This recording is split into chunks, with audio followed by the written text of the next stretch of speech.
We welcome you to Memphis, home of the AutoZone Liberty Bowl. And today, the fourth meeting all time and the first since 1961 between West Virginia out of the Big 12 at 5-4 and the cadets of the United States Military Academy. One of the feel-good stories of the 2020 college football season at 9-2. And this is the AutoZone Liberty Bowl. And with Roddy Jones, Wes Durham, you'll meet Eric Wood here in just a moment. Jeff Monken's 7 years at West Point have really been punctuated by one thing, Roddy, the ability to run the football. It sure has, Wes, and this offense is pegged as a triple option offense, but this run game is really extensive. Yes, we will see traditional triple. We'll see some midline, but you're also going to see trap, belly, zone read, a little bit of ISO. It is extensive what they do. They've had a ton of guys touch the football, and obviously one of the most prolific offenses in all of FBS.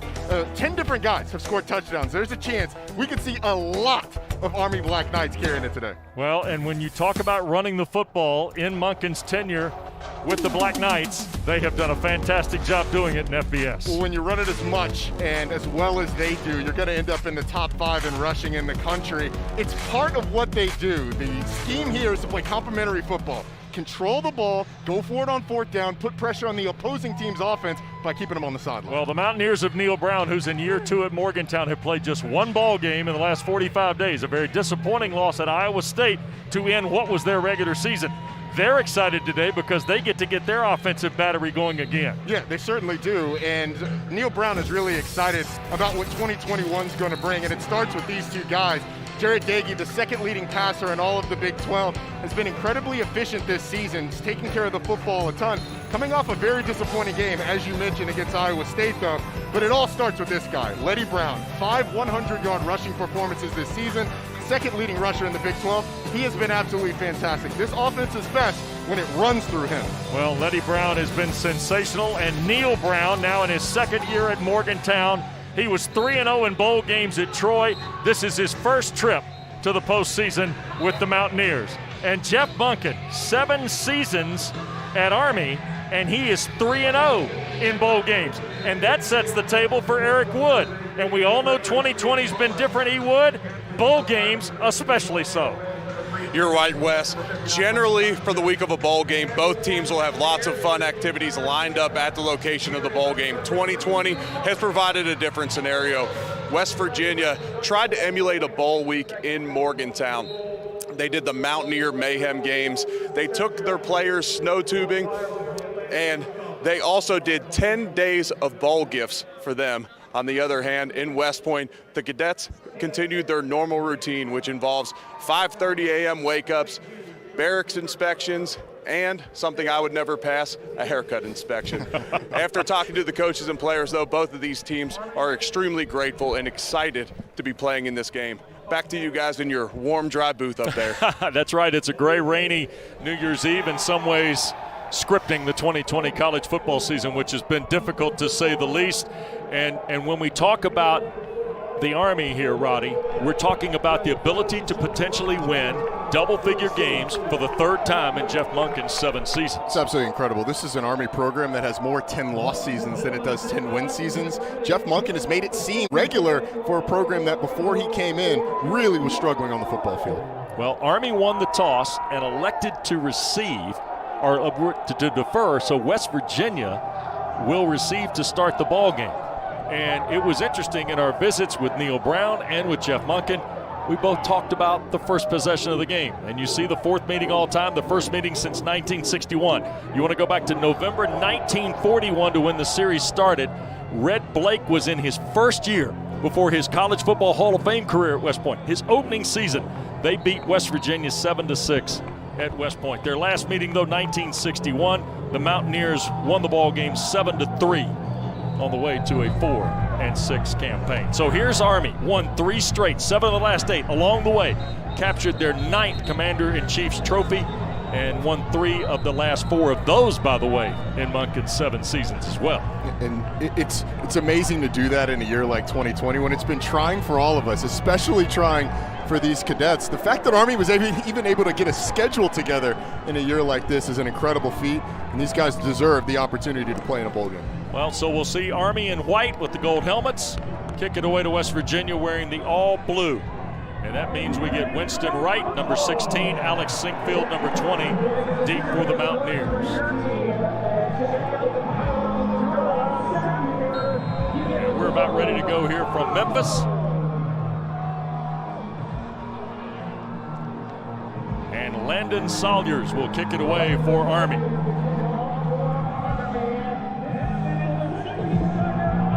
And the AutoZone Liberty Bowl underway. And this is Wright from the 7. And he will break the 20 and be brought down there. And we get a look at the Mountaineers on offense and a group that was 43rd nationally at 422 and 7/10 yards. And the improvement from year 1 to year 2 for this offense really came in the rush game. We'll talk about a lot here today, but Jarrett Dagey has done an incredible job this season taking care of the football. Only the 3 interceptions this season, and that despite leading the Big 12 in attempts. He's just thrown the ball a ton. Neil Brown's put a lot on his plate. Jarrett Dagey has done a fantastic job of embracing it. So Jarrett Dagey, who started his college career at Bowling Green, with Letty Brown out of Philadelphia at the running back spot. And Dagey to throw on first down. Bryce Ford Wheaton the catch. He did not play in the final regular season ball game at Iowa State. Picks up 6 there on first down. We talk about Army's run game, Roddy, on offense. Their defense has been very good this year too. It certainly has. It's been a complementary effort. The offense keeping the ball away from the opposing team's offense helps a ton in that regard. 2nd down, and here's Brown's first carry. First down and more for Letty Brown. Out to the 42-yard line. Gain of 13 for Brown, who was first team all Big 12, as Roddy told you, 22nd nationally, better than 100 yards a game. I mean, this guy has been incredible at the running back position. Often makes the first guy miss, gets the extra yards. This offensive line has improved, but it hasn't been perfect this year. Letty Brown has made them look great. So 1st and 10 for West Virginia. That was Brown out of the backfield in motion. They tried to go back to him for a screen, and it got knocked away incomplete. First miss of the day for Dagey. We're going to see a ton of this today. It's a big part of West Virginia and their offense. The screen game, whether it be tunnel screens, bubbles, the screen game is extensive for this West Virginia team. That one just a little out of the reach of Letty Brown. It's a wet day too, Wes, so keep an eye on that and how these guys are able to track the ball in. You see the pistol set. And now Dagey goes under center here for 2nd and the full 10. That's Sean Ryan in motion. And Ryan around the corner for just a couple of yards. And it looked like Spencer Jones hustled over to make the play, along with Jabari Moore. Now we'll keep an eye on Jones today, because he's going to play a big role as you see him come off here for 3rd and long, because Army does not have John Radigan available. John Radigan, their leading tackler, one of their most athletic linebackers, is out. Let's see, Army's trying to confuse West Virginia up front. So 3rd and long, Dagey now escapes, trying to pick it up, and he might be right at the number before Eric Smith hit him. This is the part of Jarrett Dagey's game that I don't think he gets enough credit for. Doesn't like what he sees, tucks the ball, and is a pretty good athlete. See him kind of diving for the first down. We'll see where the spot is. He actually missed Winston Wright, Wes. He had him open down the field, but was looking to the opposite side. Either way, he's going to be close. Whether they get it or not, this is going to be interesting. The cat and mouse game on 4th downs. Neil Brown talked to us about it. They're normally aggressive. Let's see the measurement. Got it. So the 8-yard run by Dagey produces another first down opportunity here for West Virginia on the opening drive of the game.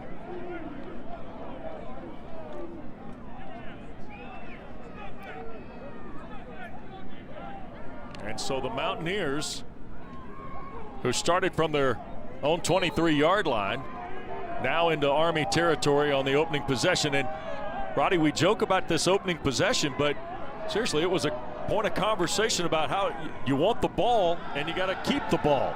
Here's Daggy again, moving to the right side. He'll hit the tight end. This is O'Laughlin. Mike O'Laughlin, the redshirt sophomore, with a nice catch. And the former wide receiver, now bulked up to tight end, did a pretty good job on his first catch. He's a really big part of this offense. You saw him earlier. He kind of sprung Letty Brown on that big run that Brown had. He's going to get involved in the pass game too. But for this Army defense, we talked to Nate Woody about it. You mentioned the first possession. Right. Nate Woody told us that they have not had a nickel or dime package on the field in the better part of a month. So this is a big adjustment. Second down, quick throw. Double clutch by TJ Simmons. And falls forward toward the 41-yard line. Andre Carter, sophomore at the dog backer. Nate Woody kind of plays a 3-3-5, Roddy. Yeah, and they've played in their last 3 games, West Virginia, today, Air Force, Navy, and Georgia Southern were their last 3. So it's a lot of option that this Army team is seeing, not to mention seeing the option in practice too. You see TJ Banks in motion. They give it to Letty Brown on third down. First down and more for Brown. Dumped over at about the 34-yard line. Marquell Broughton out of the secondary with the stop after an 8-yard gain. It's a nice little inside zone play that he bounces to the outside. He's able to find a crease and get the first down. A little bit of tempo here for the Mountaineers. Daggy, quick throw. And could not hang on. Looked like Sean Ryan, the 6'3 junior from Brooklyn, New York, was the intended wide receiver. And Boudreaux was there in coverage. There's a couple of things that bothers quarterbacks and wide receivers. Cold and wet. And today it's both of those things. It's hard to grip that ball if you're a quarterback when it's cold, and even harder when it's a slick, hard ball like we've got. I don't know, we'll check with Eric in a moment. I bet linemen are in that group too. Another quick throw. Sam James working his way to a first down. That'll be down near the 21-yard line. And this is a youngster, redshirt sophomore James, who did not play in the final ball game at Iowa State to close the season. It's just like one of those where Jared Daggy has the option to hand it off or toss it out to Sam James. He's a guy that they are really excited about, a young player who's got a lot of length. He's a real playmaker for him. Yep. Give to Letty Brown and a big play. Army busted right through there. Cedric Cunningham, the free safety, came calling. He had help too from Malcolm Morrison. He certainly did. He comes off the backside and is able to track down Letty Brown and get West Virginia behind the chains. It's going to be a big part of this game. Can you create negative plays? Certainly against Army on offense, but it's important for their defense too to make West Virginia predictable. This is one of the most balanced units in the league. Second and a dozen here. Almost 5 minutes gone on this opening drive of the ball game, and Brown trying to find a crease. Bounced it outside. Picked up about 4. Jabari Moore, he's one of the 3 guys that defensive line coach, or offensive coordinator Gerard Parker was talking to us about here. That you got to keep an eye on number 4 for Army, and that was Moore there. Yeah, there's a lot of familiarity between Jabari Moore and this coaching staff.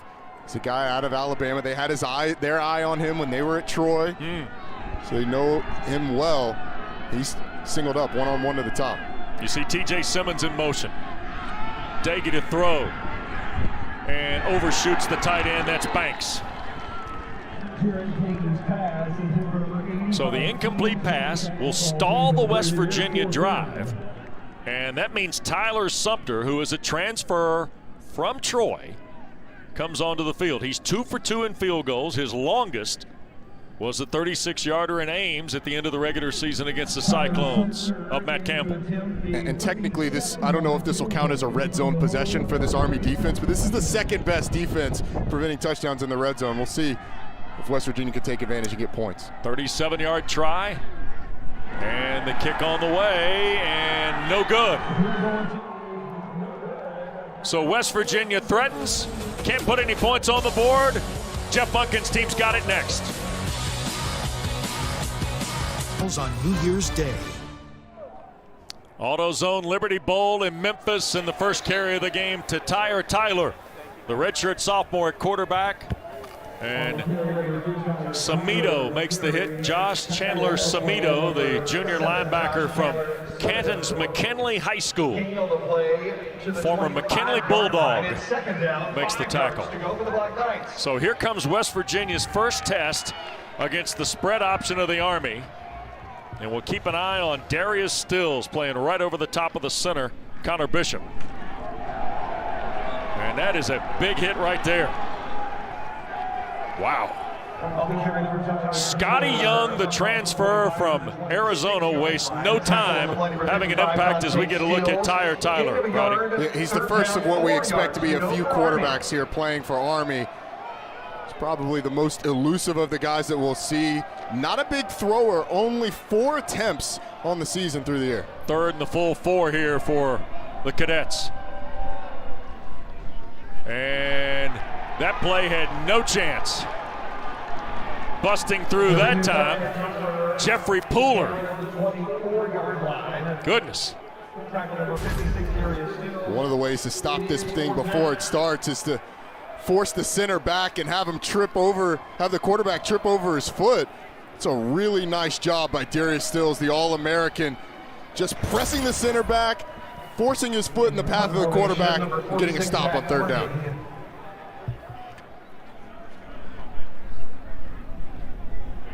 Zach Harding is the Army punter. Sinkfield backtracks to take the punt inside the 20. And he'll run to the 30-yard line, and that's where West Virginia will start its second possession. 57-yard punt for Harding. Back after this. Bear left us less than 4 weeks after the ball game. West Virginia's second possession starts from its 30, and the throw to Banks, the tight end, down to midfield. The pass from quarterback Jared Tate, complete over the middle to number 85. Jabari Moore on the stop, Roddy, and here comes West Virginia. They go off play action, they hit the tight end up the seam. TJ Banks, it's only his 4th catch of the season. It's a chance we could see a lot of guys that we haven't seen a ton of in this game. It's an opportunity for Neil Brown to see what he has going into 2021. TJ Banks going to be a big part of that.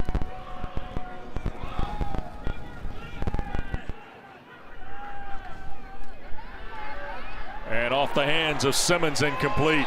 Is it ruled a fumble? No, incomplete. Atlantic Coast Conference crew on the whistle today. And coming up on 2nd and 10, let's take a look at today's impact players. And they are brought to you by Lexus, Roddy.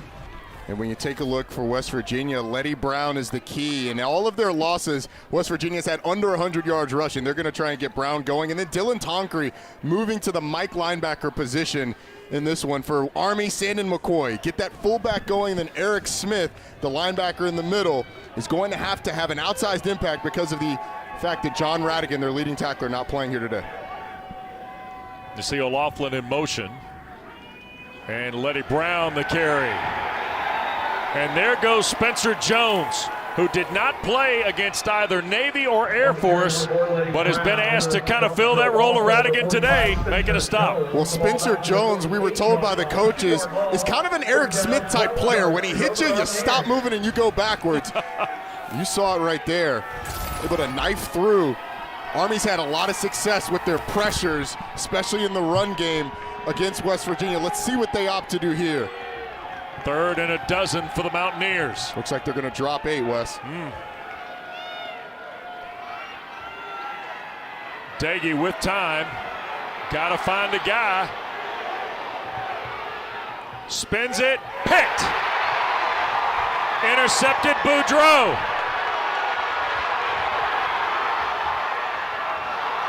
And knocked out of bounds near the 45 by Simmons. Momentum play for Jeff Monken and the Black Knights. As you would expect, Wes, Army, one of the best teams in the country in turnover margin. There's just nowhere to go. It's a four receivers out in the route.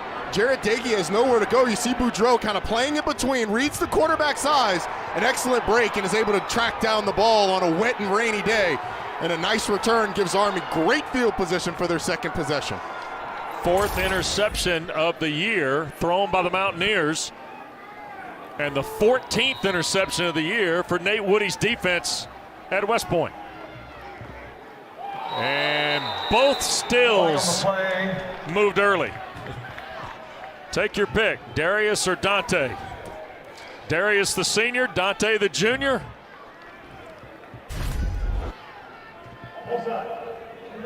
I'm going to give that one to Darius. Yeah, it was basically a race to the quarterback on that one. You can tell what Army talked about on the sideline. It's a very rhythmic cadence, and it looks like Army says, all right, we're gonna mix it up here. Yeah, and on that third down play prior on their last drive, the center, Connor Bishop, got blown up. You know what you do as a center when you go to the sideline? You say, hey, we need a double count. We cannot let these guys jump the snap. That's exactly what they did there.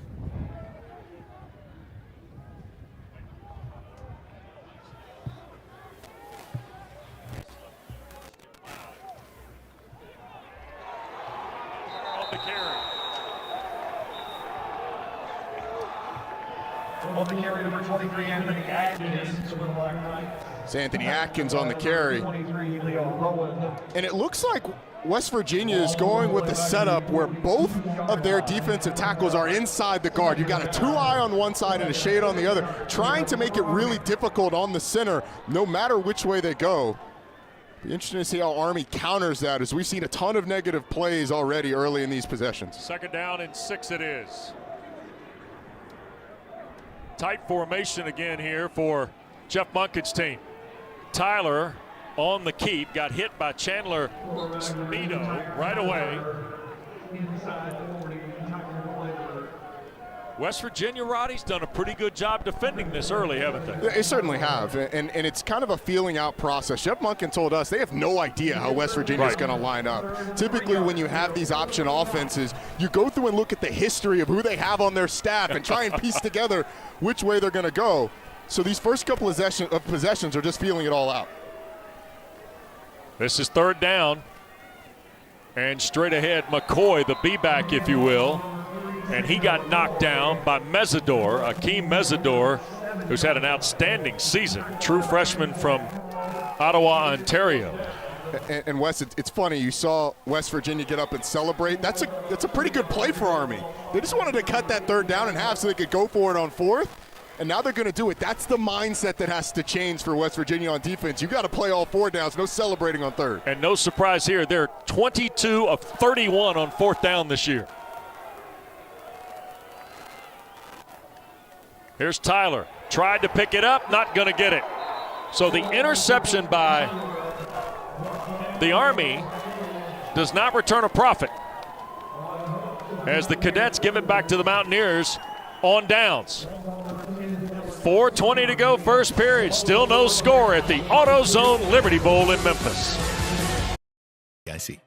And we welcome you back to the AutoZone Liberty Bowl as part of Capital One Bowl Mania with Roddy Jones, Eric Wood, Wes Durham, scoreless here in the first period of play in Memphis.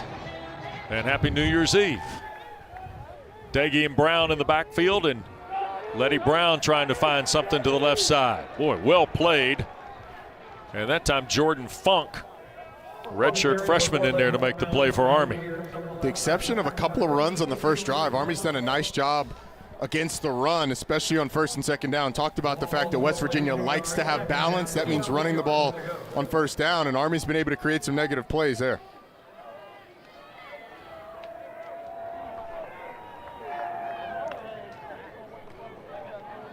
And Letty Brown out of the gun and a strong run to the 45. It'll leave about 3rd and 3 to go for West Virginia.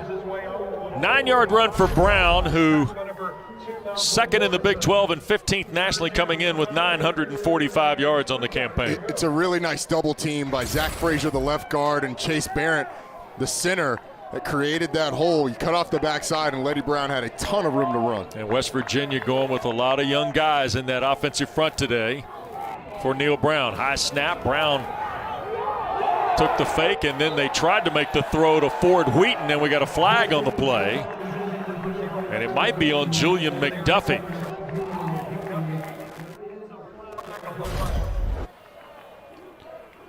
Julian McDuffie's in good position here. You see the grab because of the slip. Defense, 10-yard penalty, and an automatic. And that is Stuart Mullins of the Atlantic Coast Conference, who headlines the crew here today at the AutoZone Liberty Bowl. It's one of those scenarios you almost wish it was a pass interference, because if it was under 15 yards, so it just would have been a spot foul penalty, but because they call holding, you get the full 10. Yeah. Play fake again. Daggy with time, wide open, middle of the field. This is Sean Ryan for West Virginia to the 17-yard line. Spencer Jones, a linebacker, downfield to make the tackle after a 28-yard throw and catch. There's a couple of times now where Army has not been able to get pressure. Jarrett Dagey wants it all to the top to Bryce Ford-Wheaton, but does a nice job of coming back to his second receiver. He's able to deliver the football, and West Virginia is inside the red zone. Oh, unbelievable protection up front by this offensive line that Neil Brown's put on the field today. Here is Letty Brown on the play fake again, and the slant is dropped by Bryce Ford-Wheaton. Young man from outside of Raleigh, North Carolina at Fuquay Varina, who's a third-generation Mountaineer football player. We've seen a number of drops from these West Virginia receivers. This one hits him right on the number. Some of those other ones have been outside the frame of the body, but Ford-Wheaton not able to bring that one in on what probably would have been a touchdown. So West Virginia, who is playing Zach Frazier, a freshman at the left guard spot, Brandon Yates, a redshirt freshman at the left tackle spot here. There's Dagey, a sidearm throw. The ball popped out of the hands of Ryan, ruled incomplete, so third and the full 10. Cedric Cunningham to defend it for Army, raked it out of there. And Eric, we've been keeping an eye kind of on this offensive line rotation. Now has Brown and also Bryson Mays playing on the right side around Barrett, the center. Yeah, this offensive line has a lot of youth to it, and they're excited about the future of this group. They're bringing in Doug Nestor, who's an excellent guard at Virginia Tech this year, and they are excited about what this offensive line will look like moving forward. Well, here's Dagey on third and the full 10. Shoots it inside, and knocked back is Ryan again. And that was Jones making the hit at the 14-yard line. So after missing earlier from 37, Sumter going to come back out and try again for the Mountaineers. Once again, this Army offense stands tall in the red zone. They forced the miss earlier. See if they can do it again. 31-yard try.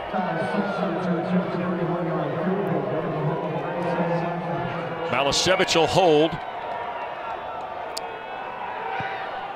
And the kick is good. So the Mountaineers on the board on their third possession, a 31-yard field goal. Gives us our first points of the AutoZone Liberty Bowl. 147 in the first quarter. It's another good drive from West Virginia. I thought Jarrett Dagey did a nice job on that one, shaking off the interception, showing a lot of poise in the pocket, delivering some nice passes. Army's going to have to figure out a way on these third downs to get pressure on Dagey, especially when they decide they're going to try and bring it. You got to get home. They've had some success dropping 8 in the third and long situations, but Dagey did a nice job on that one, moving the chains. Yep. So Army now plays from behind for the first time, and Jeff Munkin's team did that against the Air Force late in the ball game, Roddy, that closed back on December the 19th in a 10-7 win. And now we'll see how this goes for Coach Munkin's Cadets against a West Virginia team that kind of sputtered after a really good start, losing 3 of their last 5, including the one at Iowa State back on December the 5th. They had a schedule, as Coach Brown was telling us the other day, they had a schedule that had games, then no games, looked like you were going to play, then couldn't play. It kind of typifies what we found out to be 2020 with college football. Yeah, it's exactly what happened to this Army team with their bowl game. Scheduled to play in the Independence Bowl. That was canceled. Had to wait for Tennessee to drop out of this one to come and take a spot. That ball is fielded, and that's A.J. Howard, and he will reach the 25, and that's where Army will start. Don't forget, tomorrow Capital One Bowl Mania rolls on with the Verbo Citrus Bowl in Orlando. Bo Nix and Auburn against Pat Fitzgerald and number 14 Northwestern. Coverage starts at 1 o'clock Eastern, 10 a.m. Pacific on ABC and on the ESPN app. By the way, congratulations to Pat Fitzgerald, just named the winner of the Bobby Dodd Coach of the Year award. What a job he did there with that team. I mean, that defense was physical. They fly around. good at all three levels. Did an excellent job this season, very deserving. Third possession for Army, starts at its 26. And nothing straight ahead that time for Cade Bernard. That was the first time we've seen that unbalanced formation from Army. Tyler's going to want that one back. That's a pull all the way. Midline option, should have pulled it, gone around, gotten downhill. And now we've got a new quarterback. Christian Anderson comes in. Yep, we expected to see 3. We've now seen Anderson. He's the second. Barnard, by the way, just his second carry in the last 3 ball games. He did not play against Air Force for Coach Monken's team. Anderson, the junior, now on 2nd and 11. Here's the pitch. And coming to the edge is Brandon Walters. First time we've seen Army go to the perimeter, Roddy, out of the spread option. Yeah, it's the first time we've seen a triple option. West Virginia comes with the blitz on the edge. You pull pitch quickly, get the ball in the perimeter. It was a nice job by the corner as well, turning everything in, as you see the stats on the season for Christian Anderson. Yep. If you're looking for the passer in the Army quarterback depth, this is the guy. 41 attempts on the air. I'm pretty sure Jared Daigie's had multiple games with that many attempts.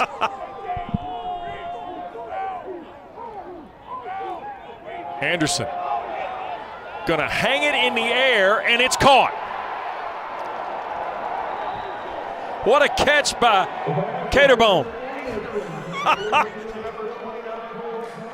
The ball was one of those that looked like a punt almost. Watch this. Caterbone actually gets held on the way, but he's got so much room that Anderson just hangs it up. Caterbone's able to come down with it. It's a nice call by Jeff Monken in this Army offense. 13-yard throw ends the first period. Everybody happy wearing a gold helmet. Alabama, Notre Dame get us started 4 Eastern from the Rose Bowl in Arlington, and then Sugar Bowl in New Orleans. Clemson and Ohio State. We go to quarter 2 at the AutoZone Liberty Bowl in Memphis, and the Cadets have the football at their 44, trailing 3-0. Anderson, little shovel pitch to the perimeter. And around the edge goes A.J. Howard, and he'll break the midfield line. And we've got a West Virginia player down on the play that will stop action here. Officials timeout for an injured player. After a collision over on the in front of the bench area. So we'll get a timeout. Early second period in Memphis. 3-0, the Mountaineers lead.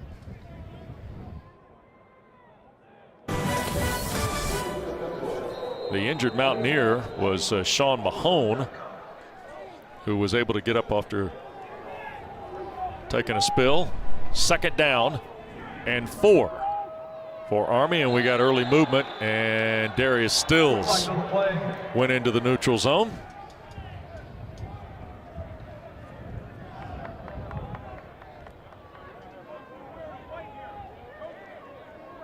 And that should give Army a first down. And it will at the West Virginia 45. Offside. Number 56, defense. 5-yard penalty results in a first down. Tricky offensive line games again, Eric Wood. Just tricky offensive linemen. Hey, if they're going to continue to penetrate like they are, you have to use the hard count. That's one of the only ways to defend it, especially when you're going up against a guy as good as Darius Stills. Barnard is the B-back. And blast through. Samito, by the way, the stop for West Virginia. You talk about Darius Stills now. You're talking about one of the best defensive linemen in the college game this year, Roddy. You absolutely are. First-team All-American, a guy who's playing with his brother Dante, number 55. His dad was a great Mountaineer, so you could tell it means something to him. We had a great time catching up with him this week. Yep, sure did. He was fun to visit with, and you admire the respect and loyalty he has for the West Virginia program. Certainly Gary Stills, their dad, an outstanding player. And that time McCoy got stopped right at the line on second down. We talk about Gary Stills now, late 90s, mid-90s if you will. West Virginia had Amos Saraway and Mark Bulger and Joey Porter at wide receiver. But on defense, that was the man. He absolutely was. And you could tell that Darius Stills had something on his dad when he made first team All-American, called him up, and he told us that he said, Dad, when I go to West Virginia, I'm going to do something that you never did. First team All-American, Darius did it. Dad never had a chance. Here's Anderson coming on the option, got stuck in traffic and got hit by a die who crashed down from the safety box. Nice work here by Alonzo Adai, who said he's coming back to play next fall for West Virginia. Well, they try and go with the lead option. That play is really made on the edge. It's a really nice job by Vandarius Cowan, setting the edge and allowing Adai to come and make a tackle. So here's Army again on a 4th down.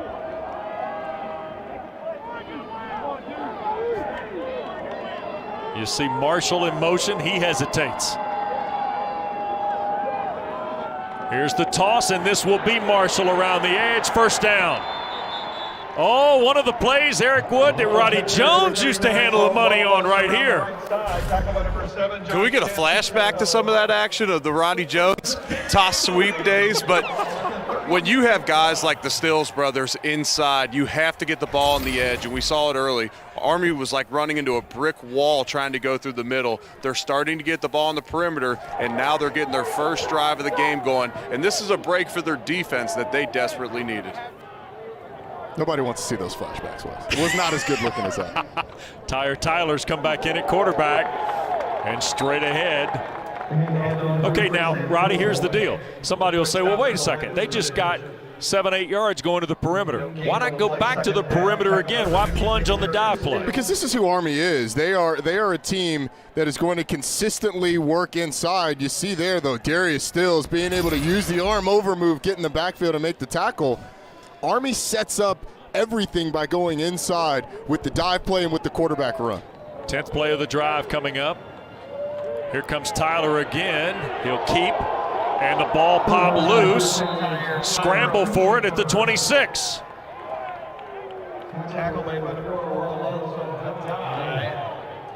Let's see what happens at the bottom of the stack, and you see Vandarius Cowan pop up out of the stack, and all of a sudden things kind of got a little sideways there. Now Stuart Mullins, the referee. He'll sort it out. Terry Ramsey, the umpire, also in the middle of that fray. And markers everywhere. On the field, it's a fumble recovered by the offense after the play was over. Unsportsmanlike conduct. Defense, number 8. Half the distance to the goal and an automatic. 1st down. So Cowan from Palm Beach Gardens, who transferred to Morgantown from Alabama, missed all last year with a knee injury, ticketed on the penalty. West Virginia is the 2nd most penalized team in the Big 12 this year. It's something that Neil Brown certainly going to want his team to get together, although he is he disagrees severely with that call. Let's just put it that way. Very upset. So 1st and 10 at the 13. Cadets have chewed up some clock here too. Here's Tyler, and we get a whistle. A shift perhaps? Ruling on the previous play of a fumble recovered by the offense is under further review. Oh. So the previous play by Tyler that featured the Cowan post-scrimmage penalty will now be up for review. 3-0 West Virginia. Break here in the 2nd quarter.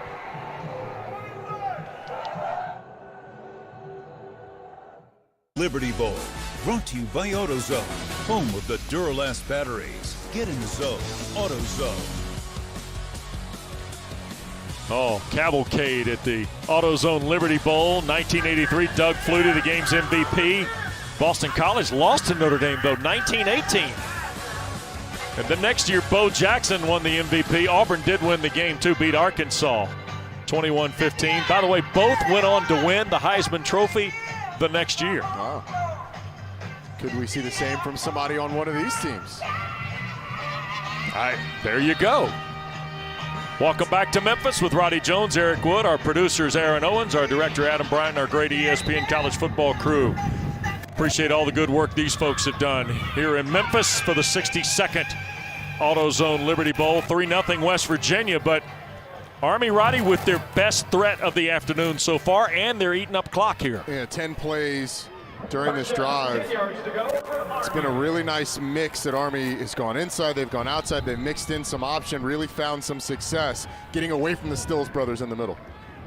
Here's Tyler on the toss. Whoward again finds some action down inside the 10 to around the 7-yard line. Nick Troy Fortune, who had 14 tackles in the last 3 ball games for West Virginia to close the regular season, comes up with a stop there. And West Virginia is going back and forth between an even front and an odd front, a 3-4 look, if you will, and a 4-3 look. And when those two Stills brothers are in that 4-3 look, it makes it really tough to run up the middle. That's where Army's had the success going to the perimeter. Anthony Atkins has come in. He's the B-back and gets the carry off the left side and drives to the 2 before Scotty Young makes the stop. Now this could very well be first and goal. This time they just go with the belly look off tackle.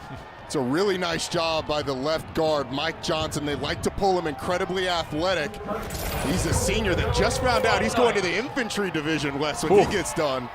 That's a guy that I want on the front lines. A nice job at the block on the edge. All right, Sandon McCoy's come in. First and goal for Army. And McCoy got knocked back at the 1. Jared Bartlett, another one of these young Mountaineers that Neil Brown's excited about, a redshirt freshman from Miami, with the first hit. Surge from that West Virginia defense. This is no doubt 4-down territory. We could see 4 of those, 4 fullback dives, knowing this Army offense. Tyler will keep and score. Tyer Tyler into the end zone, 3rd rushing score of the year. Puts the Cadets in front. Well, how about that response drive by Army? They had been held a lot during this game. You see Tyer Tyler. You see Tyer Tyler, how low he is underneath the center. Save just the power in the end zone, right behind the lead blocker. Really nice job by this Army offense of getting into the end zone and taking the lead. Moretsky to try for the point here.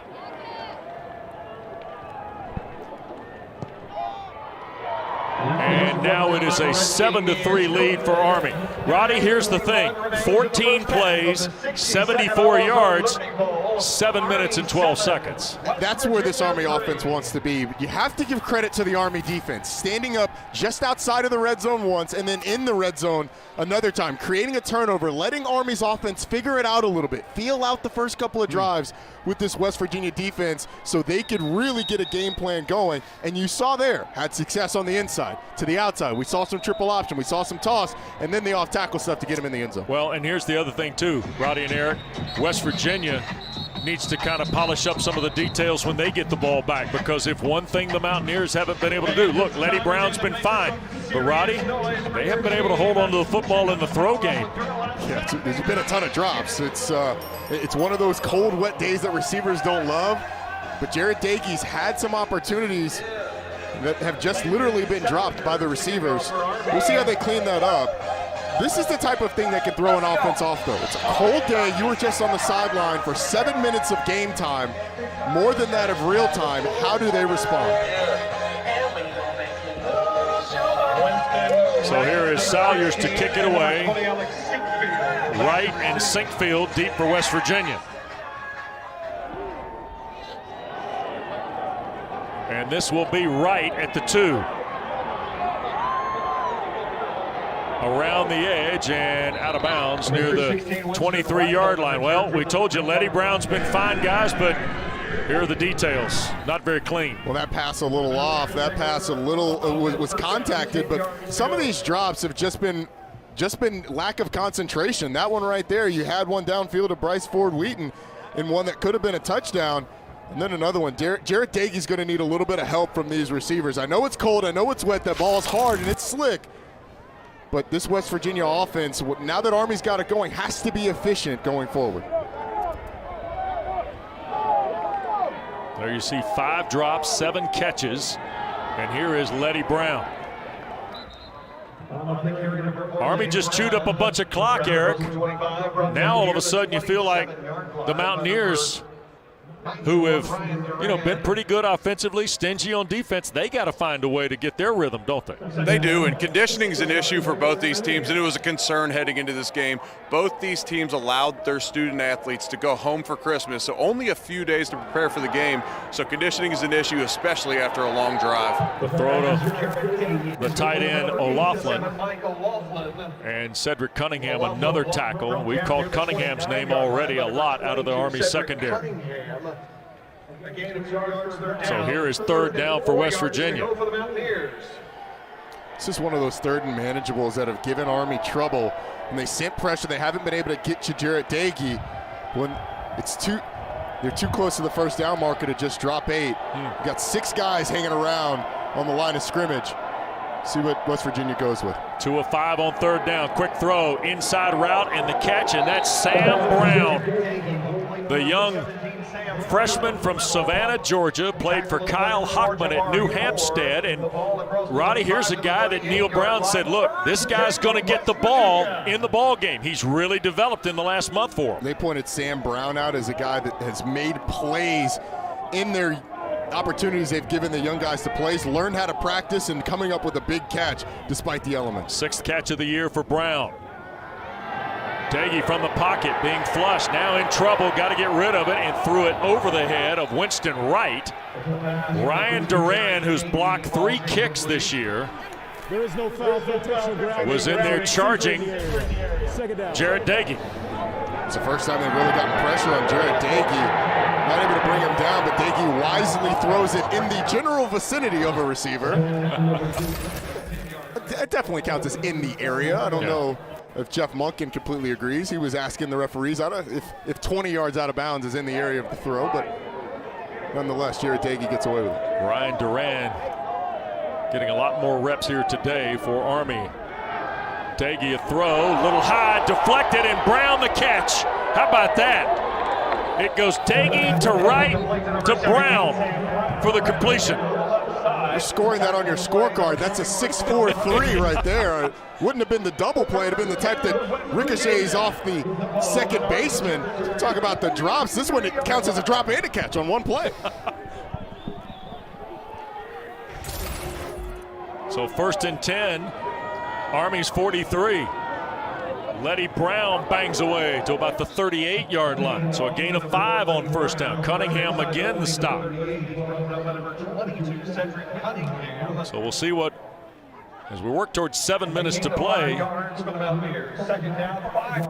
you almost feel like you got to answer back if you're West Virginia here with something, don't you? You at least had to possess the football. I mean, obviously they want to get points, but had they gone 3 and out, given Army the ball back, Army could have driven out basically the rest of the clock if they had another drive like their last one. Boy, Brown only a yard or so to the 37 gets us to third down. You look at Letty Brown, easily one of the most improved offensive players in the Big 12. Certainly the most improved on offense from a year ago for West Virginia. Well, if you look at who we were talking about coming into the season in terms of running backs in the Big 12, it was really Chuba Hubbard and nobody else. But coming out of it, it's Breece Hall and Letty Brown. Yeah. Both of these guys will be back next year. Dagey, quick throw, inside and the catch, Brown again. Well, Sam Brown here in quarter 2's made 2 big catches and caught another one off a deflection. No kidding. I mean, the ball's a magnet to Sam Brown. None of the other receivers, or all the other receivers, have had trouble with drops. He can't get away from the football. Jarrett Dagey has seemed to find a little bit of rhythm, and even when it hasn't gone to him, it's found his way into his hands. 11 of 19 for 129 for Dagey. You guys mentioned those Mountaineer workouts with the young guys. They call that Monday Night Football, and everything matters in the program for Neil Brown, and you see it when a guy like Sam Brown can prove himself in those drills and then show up like this in the bowl game. Dagey to his right, going to make the long throw, and the catch by Wright inside the 5. Knocked out by Broughton, but Winston Wright, a nice catch running away from Jarrett Dagey. It's a great decision by Jarrett Dagey, but watch the route by Wright. The patience, able to set up the defender and get down the field. How about the throw right on the sideline? You talked about a response drive. Now West Virginia's got to put the ball in the end zone now that you're inside the 10. Yep. Working toward 5 minutes to play first half. Letty Brown right into the middle, and the first guy there was Eric Smith, the junior from Bowie, Maryland. And without Radigan in the lineup today for Army, their leading tackler, this is the boss. 71 tackles, leads them in sacks and tackles for loss during the year. And he met Letty Brown head on there. You know, when you're at a place like Army, the coaches talk about the leadership and just the overall presence of a lot of these guys. Jeff Monken could not talk highly enough about Eric Smith, said he's one of the best linebackers he's ever been around, regardless of level. Daggy throwing for the end zone, and O'Loughlin, the target incomplete.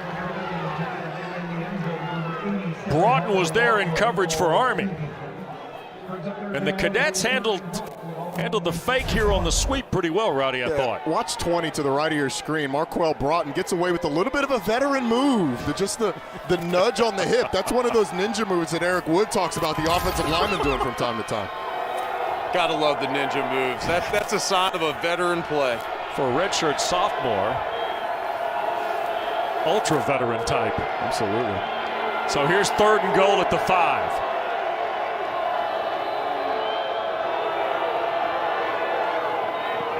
Daggy hit as he throws. Touchdown, West Virginia. T.J. Simmons puts the Mountaineers ahead. This play is really made by the threat of Letty Brown. The fact that Army went to go one-on-one on the outside because they wanted to take away the they wanted to take away the run. And T.J. Simmons able to make the play. Daggy steering pressure down the face, down the barrel of pressure. He's able to complete the pass and respond for this West Virginia offense. Well, 5 minutes and 10 seconds is what it takes West Virginia. 12 plays and 77 yards. And Sumter to try and make it a 3-point game. The extra point attempt by Sumter. And he does. Simmons the score. The Mountaineers go back in front at the AutoZone Liberty Bowl.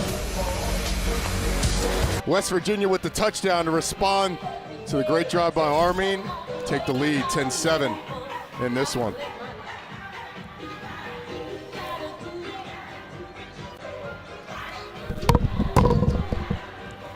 That was an important drive for West Virginia. Army coming off a long drive, took almost 7 minutes off the clock. West Virginia responded with a long one of their own. Now Army's going to work with 4:21 left on the clock. Jeff Monken and his squad looking to get back on. 4:21 left on the clock for Army with their rushing attack. It's almost like a 2-minute offense, Roddy. They can't work at their normal tempo that they like to bleed the clock. Yeah, they're going to need some big plays. They started to find something on that last drive. We'll see if it continues. So West Virginia is going to kick. Casey Legg will kick it away. And this is A.J. Howard for Army. And Howard almost to the 35-yard line. 4:15 to go. Let's check with the studio. Kevin Connors and Trevor Maddich. And West, coming up on the Capital One halftime report, we'll recap an embarrassing end to the Armed Forces Bowl between Mississippi State and Tulsa.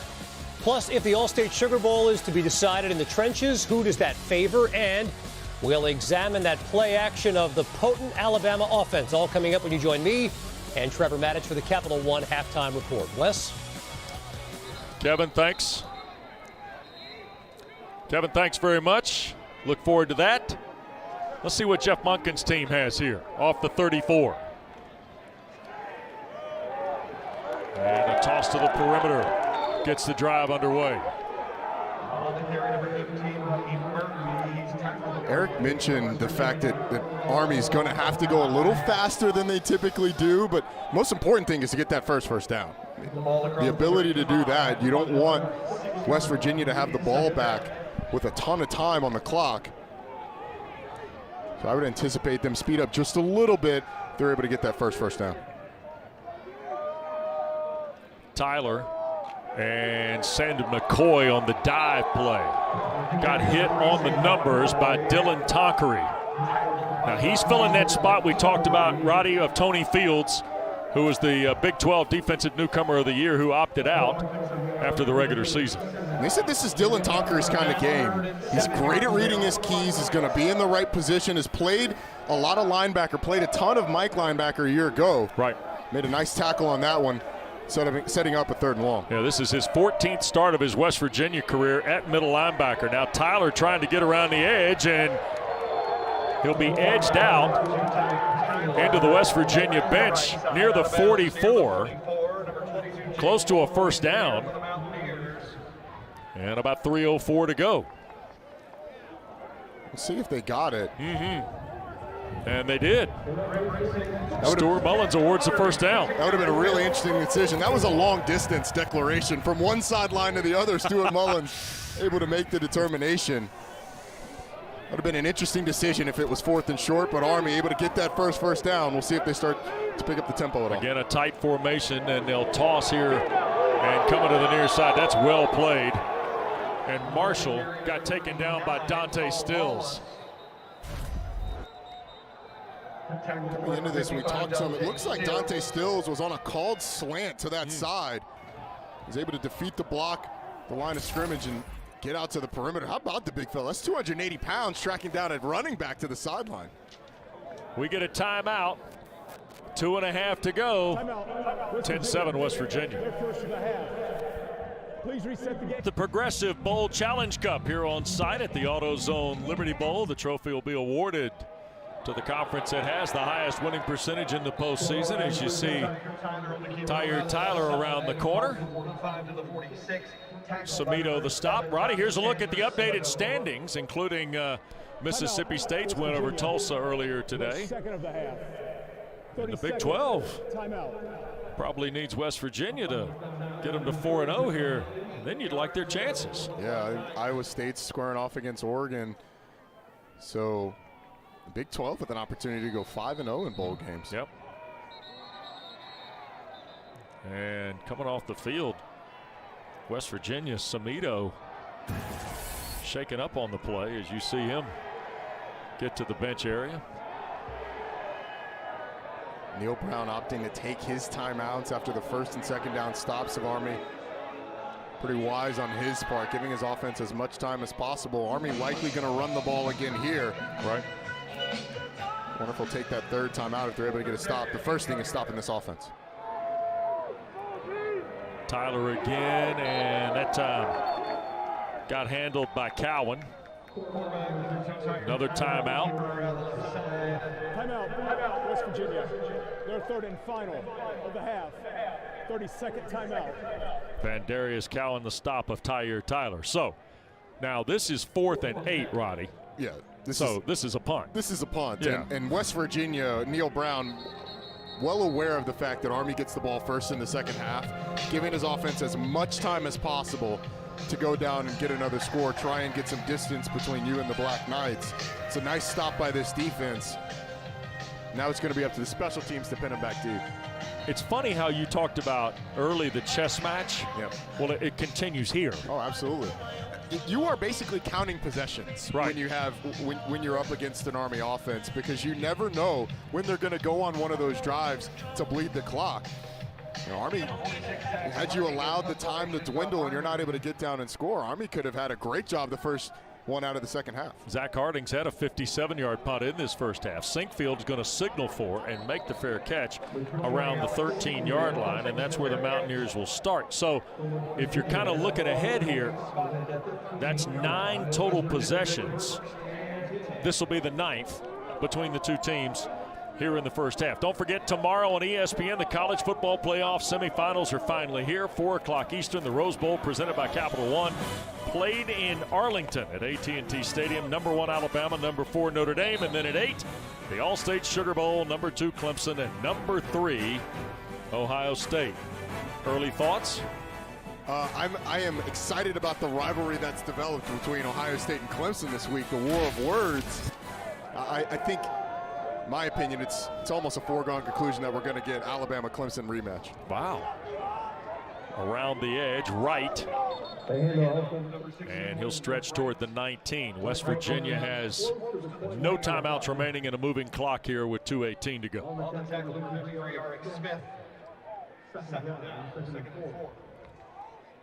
Daggy gets him lined up, a quick throw to the perimeter, and this is Ryan, and he'll get the first down. That'll stop the clock to the 29-yard line. Eric Smith the stop, 9-yard gain for West Virginia. All right, you've gotten that first down. Now it's going to be up to Jarrett Daggy and these receivers to manage the clock. You got to get out of bounds, hurry to the line of scrimmage. Daggy with time. In trouble, took the sack, ball loose. Duran the recovery for Army. Daggy was trying to pull the trigger. Eventually Morrison got to him, banged it loose. And now Army is in business with 1:52 to go before the half on the Mountaineers' second turnover. This one's completely on Jarrett Daggy. He's got plenty of time. At some point, you just have to decide, I'm throwing the football away. He sees the defender coming. It's coming from the play side. He's looking at Morrison come right at him. You got to protect the football, bring it in, especially in this situation where you're down close. Watch him. He's got his eyes on Morrison. Ball's loose. It's on the ground. He's lucky Army didn't scoop and score there, but now the Black Knights are in business. Ryan Duran, who blocked 3 kicks, makes a critical recovery of a Daggy fumble. Army's got all 3 timeouts. And a 2-yard move for Anthony Adkins, the 255-pound sophomore from Hopkinsville, Kentucky. Guys, this is a West Virginia offense that only had 9 turnovers on the entire season coming to this. That was number 1 in the Big 12, already with 2 on the game today. So uncharacteristic of Daggy to have those turnovers. You're right about that, he would. Tyler, option to the edge. Army in front. Second rushing score for Tyler.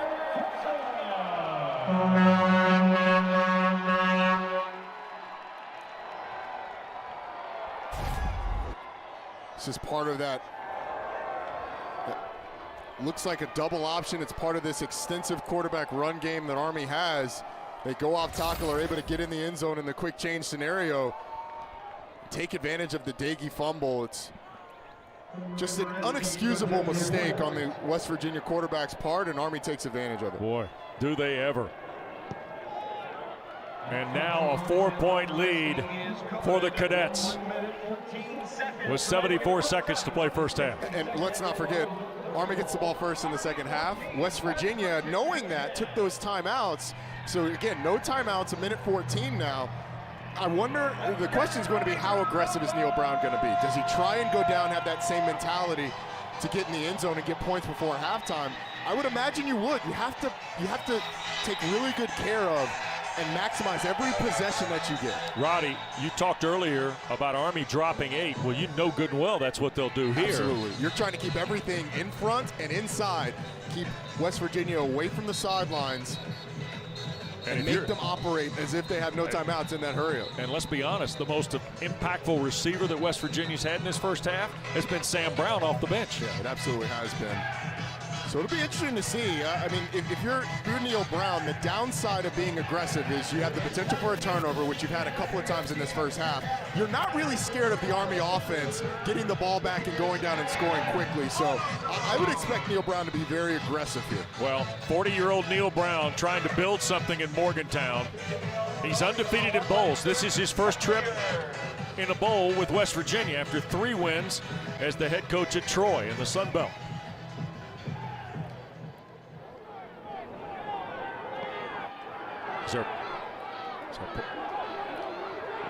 Here's the return by Sinkfield, and he'll get out toward the 35-yard line. Right, all the way out to the 35-yard line.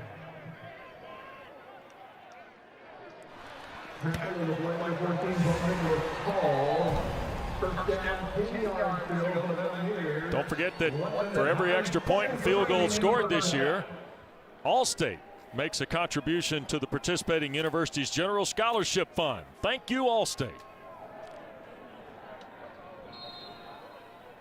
First down and 10 now, 1:09 to go. The ball at the Mountaineer 35-yard line.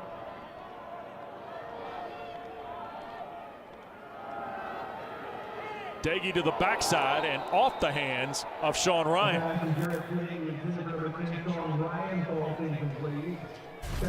Playing with fire here, Roddy. Yeah, I think this one's just a pass that's a little off the mark. Yeah, up the field for Sean Ryan. Incomplete pass. And those are the dangerous ones. If you'd have had that outside corner breaking, you're worried about it being picked. Right. Luckily, West Virginia gets away with it. Daggy from the pocket. And will be sacked. Duran again. And that sack essentially kills any hope that you had of driving down the field. Jarrett Daggy, once again, you're holding it, that's fine. Throw the ball away. Get the ball out of bounds. Allow your offense to try and convert a 3rd and long. And if you get it, you still have got a shot to go down the field. The sack essentially kills all hopes of getting anything before halftime. It's going to be one of the coaching points of Jarrett Daggy at halftime. Get rid of the football. Well, it's fine to hold it, but once somebody gets close, get it away. Eric comes back to a point that we talked about during the week. Daggy, if he has a weakness, it's extending plays sometimes, right? Yeah, his lack of athleticism, it doesn't allow him to avoid some of those rushers. We saw him scramble once in the first half, but he's not as fleet-footed as a lot of the quarterbacks you see in the college game. Lenny Brown brought down at the 35, so 4th down coming up, but we got a flag on the play. Holding, number 68, offense, 10-yard penalty, 3rd down.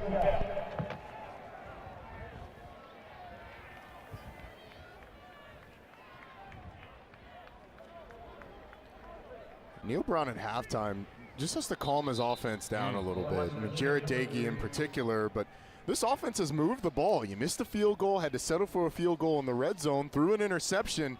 So it's been a lot of just not taking advantage of those opportunities.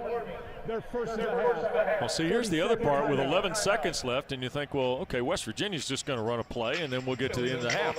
Army's got 2 more timeouts. Army's going to make you kick it. This is one of the best special teams in the country. They are excellent at blocking kicks. They are going to make West Virginia try and get this 3rd down, or at least run a play on 3rd down, and they're going to call a timeout and make them kick it on 4th. Army now, by the way, has outscored opponents 100-24 in the 2nd quarter this year. And there's some scary notes now when you get to halftime if you're Neil Brown. He's 37-2 as a head coach, Roddy, when leading at the half, 4-24 as a head coach when trailing.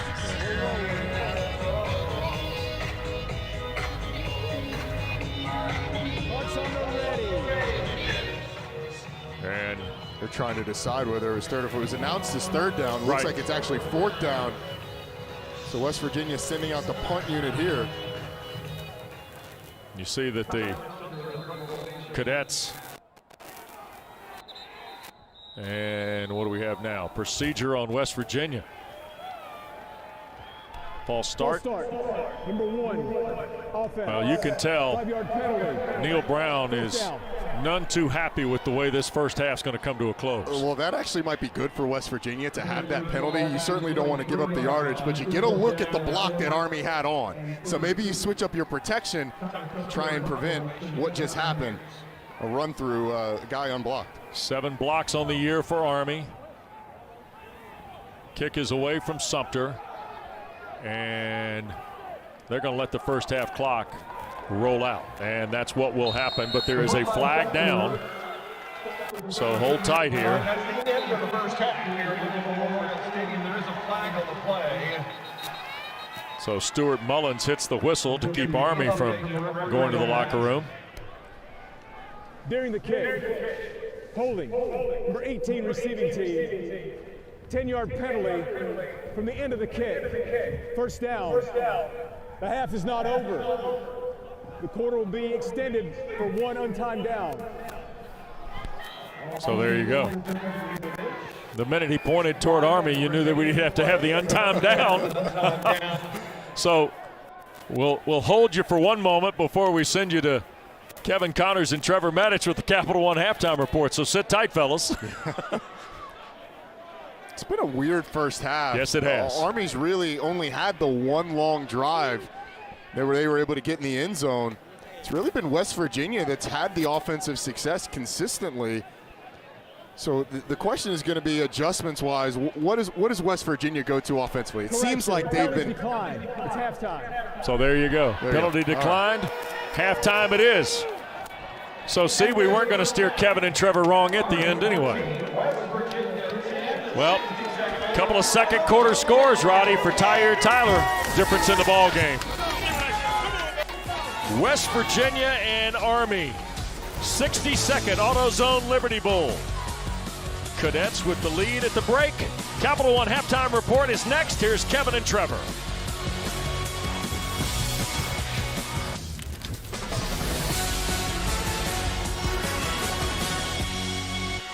New Year's Eve night in Memphis.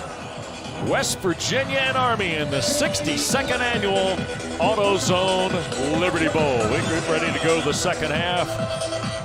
Mountaineers kick it to the Cadets. Army with a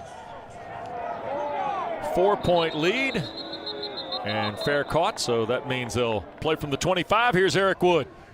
I was able to catch up with both head coaches at halftime. When I talked to Jeff Monken, he said they just got to continue to find ways to block the Stills brothers inside, and he said the hard counts did help. When I caught up with Neil Brown, he just said it was so uncharacteristic, those turnovers by Deggy, and he's sure that he'll eliminate those in the second half, and they just got to continue to sustain drives. All right.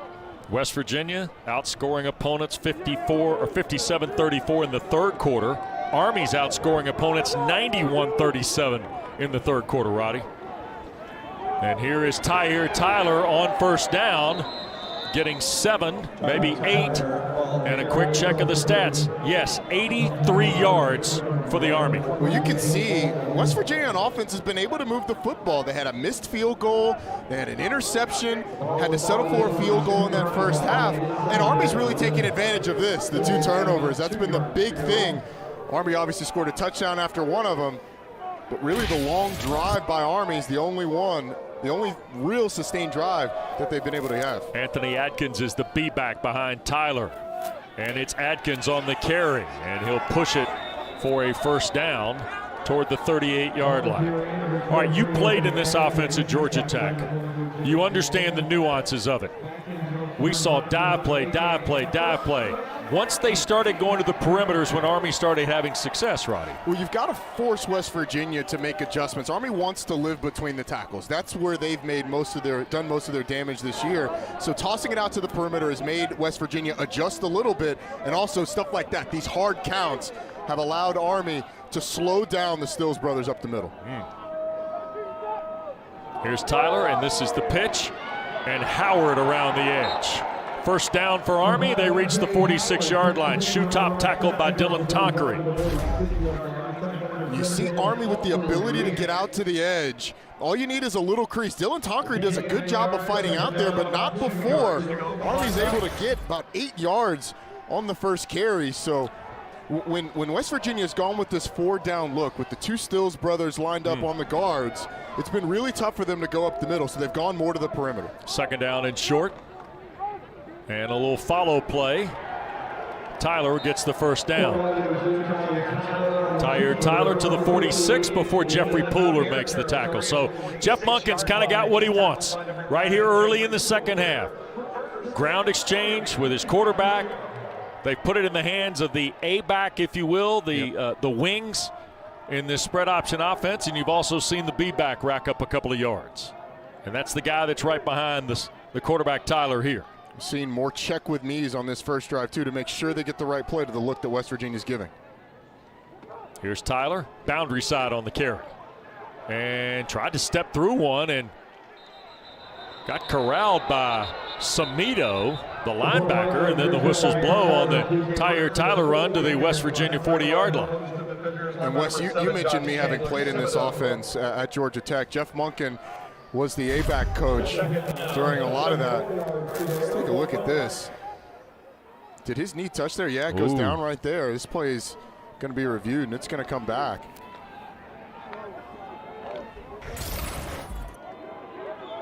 So here is the second down play coming up for Tyler and the Army. And Barnard bouncing and a flag thrown on the play. As you see Kate Barnard. It's pretty strange that the replay booth didn't pick that one up. Number 90, defense. 5-yard penalty results in a first down. Mesidor offside. Now this offsides penalty is going to give Army a first down. Army doesn't need any help on these drives. And that should have been 2nd and 11 instead of 2nd and 5. So even if you have that offsides penalty, it's still 2nd down. Now Army's just going to continue running the clock.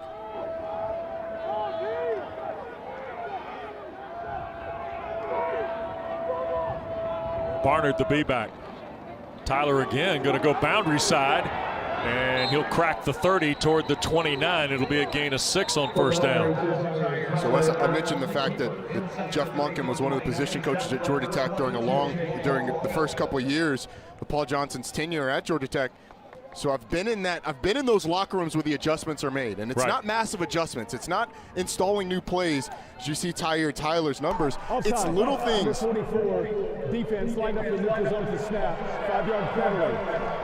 First down.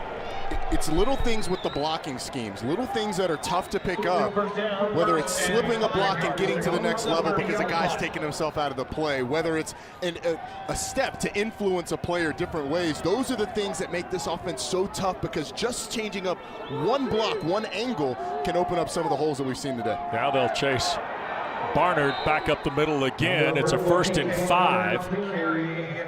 Samito the tackle. And all of a sudden,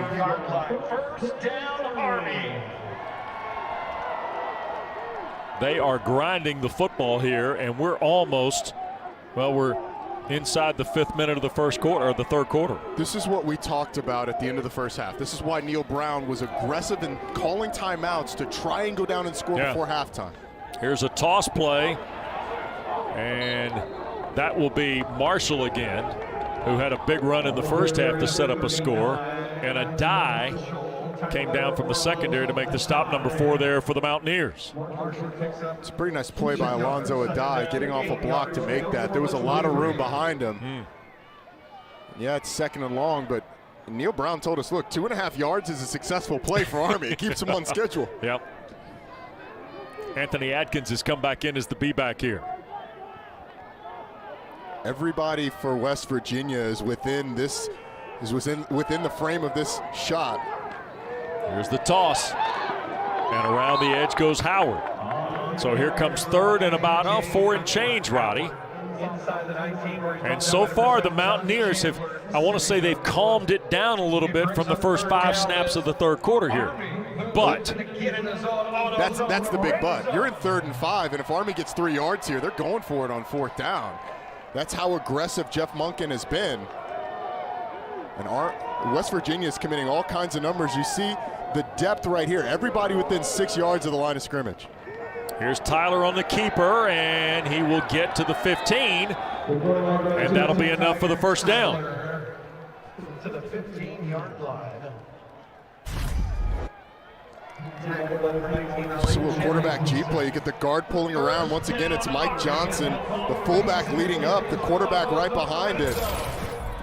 This is the varied nature of this offense. Yes, we've seen some option. Haven't seen any in the second half, but we've seen some triple option. You're going to get the toss, though. You're going to get the belly play. You're going to get the traps.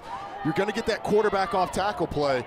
And you've got to be ready to defend it all. This is their 5th first down of this drive.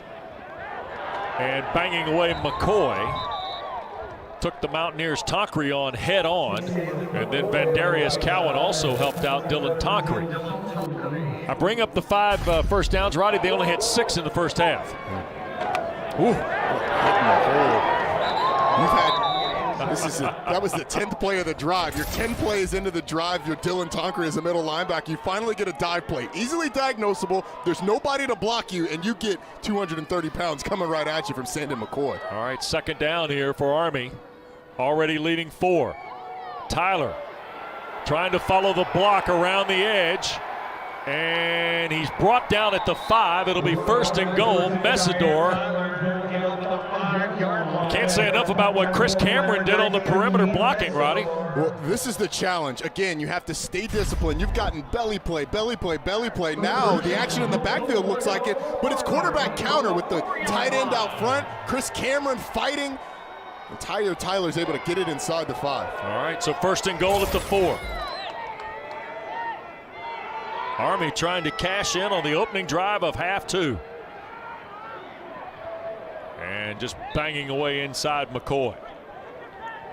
Or no, Atkins, 23, not 3, Sandon McCoy. Roddy, you talked about subtle differences in the blocking. To start this game, I didn't see Army using nearly the amount of cut blocks that I saw on tape watching them prepping for this game. Now, almost every single play, someone is going at the legs of those interior defenders for West Virginia. When you talk about a potential top pick in the draft like Dante Stills, or Darius Stills, he's got to make some business decisions here, Roddy.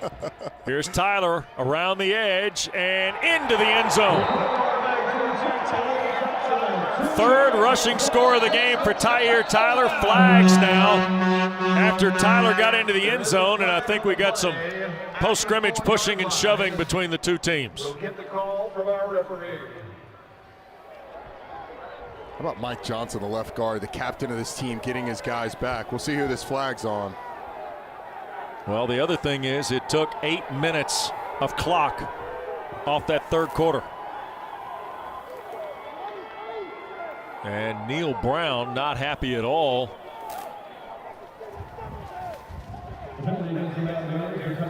Looked like the signal was that it's an unsportsmanlike conduct penalty on West Virginia. Jeff Monken. After the touchdown, unsportsmanlike conduct. Number 9, defense, his first of the game. The 15-yard penalty will be enforced on the kickoff. Number 29, Quinn Moretzky. Stuart Mullins went over there to make sure that Jeff Monken wanted that assessed on the kickoff. Neil Brown obviously unhappy, but this is what we talked about at the end of the first half. Army always has one of these 13-play, 8-minute drives in them if they really get it going, and they did to start the second half. So Moretzky to try and make it an 11-point lead for Army. And the kick is good. Well, Tyler's got 4 touchdown runs. And now all of a sudden, the Cadets have eaten 8 minutes of clock in the third to lead 11.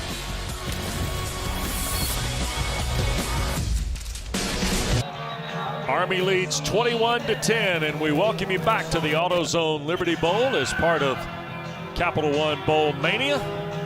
With Roddy Jones, Eric Wood, Wes Durham, our great crew for ESPN. And when we watch Tyler and the Cadets of Army eat up 8 minutes.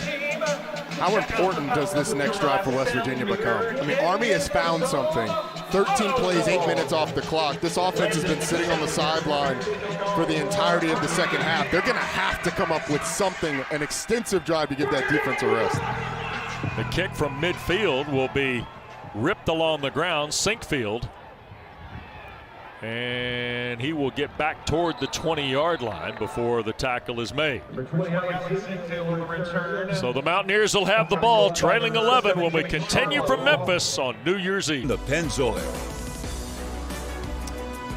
Back here in Memphis, West Virginia, the ball at the 20. Austin Kendall has come in at quarterback for the Mountaineers, the transfer from Oklahoma who started 9 ball games a year ago. So we get our first look at Kendall, 5th-year senior from Waxhaw, North Carolina, and a 5-yard run on first down for Letty Brown, Roddy. Austin Kendall's only thrown 6 passes. You see Jarrett Dagey on the sideline. Kendall only 6 passes on the season. Yep. It's been all Dagey this year. Interesting decision by Neil Brown. Kendall, quick throw and broken up.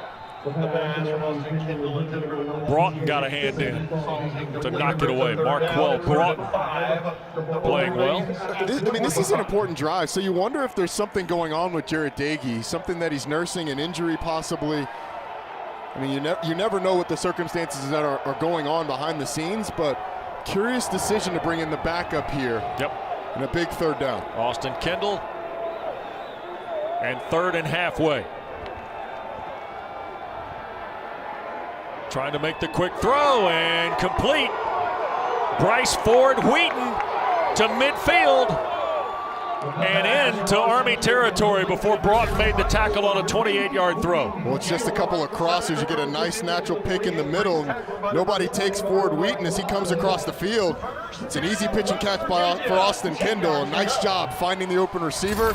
Bryce Ford Wheaton doing some work after the catch. So first down and 10 now for West Virginia. Brown trying to get to the second level off the left side. And we'll run into a stack of gold helmets. Eric Smith headlining for Army, first guy there. And there's a look at Jarrett Dagey. The 15-25 and the interception. The big thing, the fumble's not in there as well. Just held on the ball too long a lot in that first half. Again, we don't know if there's an injury situation or something going on behind the scenes, but Austin Kendall converting that third down has given this offense a little bit of a spark. By the way, Letty Brown's just crossed the 1,000-yard mark and tries to add to it here on a second down carry. Jones and Carter combine on the stop for the Cadets. I'd imagine that this is four-down territory for West Virginia. Maybe 2 Letty Brown appearances coming here. 5 minutes to go in the third. That 8-minute drive kind of looming, not only the deficit, but also the clock. Kendall trying to make the throw. What a catch! TJ Simmons falling down at the 11. Big time grab. Austin Kendall just kind of dropped it right in the bucket for Simmons, 31 yards. He absolutely did. You have Army with all of these guys around the line of scrimmage, so West Virginia knows it's going to get man-to-man on the outside. You get a blitz off the edge. It's a slot fade by TJ Simmons, and a really nice job of dropping it in the bucket over Marquel Broughton by Austin Kendall. So Kendall's maybe sparked him a little bit in the throw game here. Absolutely, and it's quite honestly maybe made Army a little more predictable on defense. Here's the throw to the end zone and behind TJ Simmons, incomplete. Remember, he caught the touchdown pass, the 5-yarder from Dagey in the second period for West Virginia's only touchdown of the ball game. And with Kendall in the game, it's one of those chess match things. Army's thinking, all right, they're going to go to Letty Brown here on third down. They're going to go to Letty Brown down close towards the end zone. So it gives you man-to-man coverage. And if you can beat one defender, then Austin Kendall's got a good throw as they've gone empty here. Yep, Letty Brown, 4 of them to the right side, only a single guy here to the left. That was Ford Wheaton, threw it slightly behind him, incomplete. And now third down coming up. Jabari Moore was defending for Army. And here's the scenario that gave Jarrett Dagey some issues in the first half. Third and long, Army opted to drop 8 a lot in this situation. What do they go with the backup quarterback? Do you try and blitz him and make him get the ball out quick, or do you drop 8 and make him make the right decision? The dropping 8 worked a lot for them in the first half. Looks like the wind's whipping around on the floor of the Liberty Bowl as Kendall goes to work here.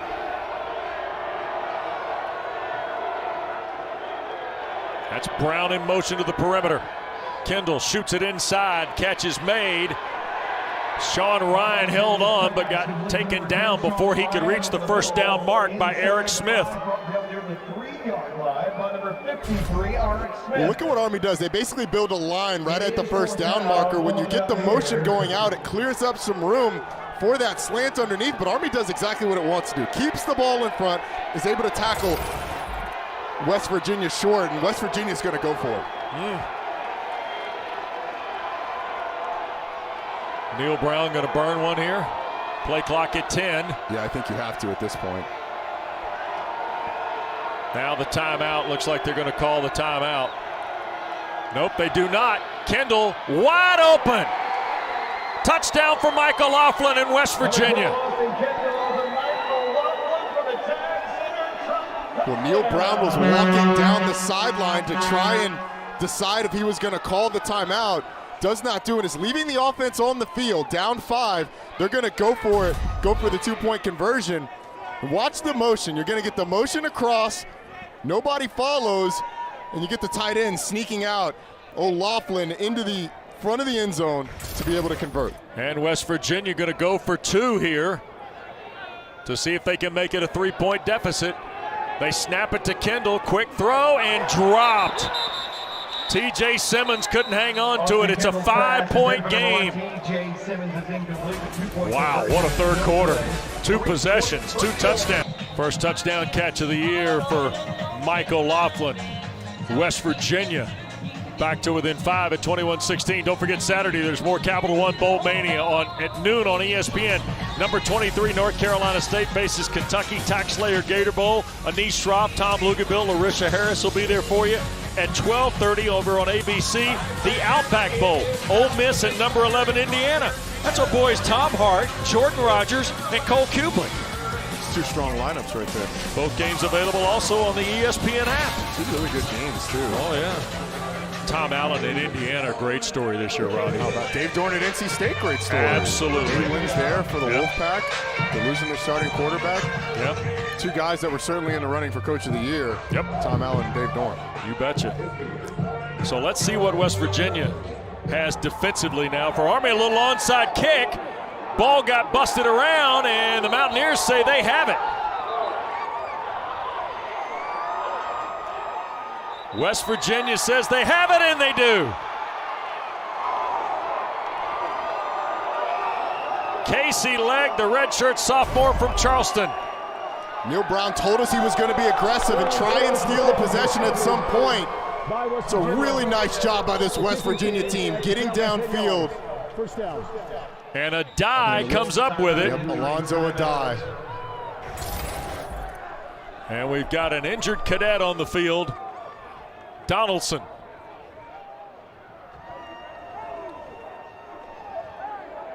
But the Mountaineers have recovered the onside kick, trailing 5 with 3:21 to go. And Roddy, stolen the possession. This is with the success that the Army offense had on the first possession of this second half. An 8-minute possession. You've got to find a way to steal a possession, as you said. Without giving them the ball back, how do you create an opportunity for you to take the lead? It's an excellent call by Neil Brown. Perfect timing as you get a look at Alonzo Adai, the 5th-year senior that's decided to come back, stretching him out there on the sideline. Well, and that's because Alonzo Adai has today's clutch delivery brought to you by Chipotle. I mean, come on now, Roddy. Got to be it. Here's the throw, and that's O'Loughlin for the touchdown. And that's another clutch delivery. How about the catch? I mean, we talked about the fact that he was open. It wasn't a great throw. The catch by O'Loughlin was fantastic from the tight end. And that was on a 4th and it sure was. Fourth and short down near the goal line. That's it. Austin Kendall's given this offense a spark. He's able to create something on 3rd down. Obviously converted the 4th down pass. Now they've gotten the momentum on their side with that surprise onside kick. Letty Brown in the battery with now Austin Kendall in at quarterback here in the second half. They're going to take the shot and overthrow Sam James. So no surprise there. You get a momentum and a sudden change, take a shot. Well, you're already in 4-down territory. I mean, Neil Brown has shown us that he is not only going to go for it on 4th down, he's going to pull out all the stops. So why not go ahead and take a shot on 1st down? Now you have 2nd, 3rd, and 4th to operate as you normally would. Yep. 2nd in the full 10. Trying to ride the momentum of a QB switch here in the 3rd period, and Austin Kendall. This is Brown. Boy, the Cadets rally nicely to the football. Just a couple of yards for Letty Brown on the carry. Nate Woody, the defensive coordinator of Army. Long college tenure. Appalachian State, Wofford, time at Georgia Tech. He's got these guys primed, Roddy, to stop the run. He talked to us about how excited he is every day to come to work with these guys. They'd run through a brick wall for you. And it's what you would expect from the future leaders of our military. And these guys are a fearsome bunch. They've got some talent as well. Let's see if they can get a stop here on 3rd down. Or at least keep West Virginia in what would be a 4th and long situation. They went with the crosser before. Good matchup at the center and nose spot with Cockrell and Barrett for Army and West Virginia respectively. Kendall from the pocket, now on the move and thrown, but the ball's caught, I believe, out of bounds by Wright. To number 16, Winston Wright caught out of bounds. I know Neil Brown wants to be aggressive. I think this is a little too long to go for it on fourth down. Kendall identifies on the sideline and just throws this one a little too high and outside. And it's a nice job by Bordeaux pushing him out of bounds, gently nudging him out of bounds, assuring that he didn't come down in the field of play. Nice stop by this Army defense after the surprise onside. So here is Sumter to punt. And Army will run away from it, and it takes a West Virginia bounce and keeps rolling. Wow. Back toward the 3 is where it will finally be touched up. 43-yard punt. Don't forget, tomorrow, Capital One Bowl Mania rolls on.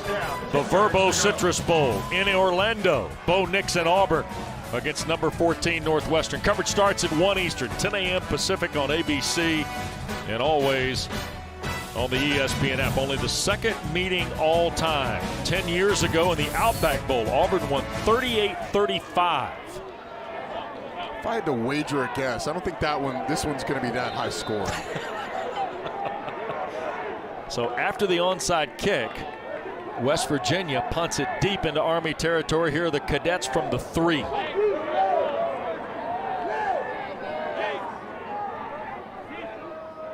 McCoy is the B-back. First man through.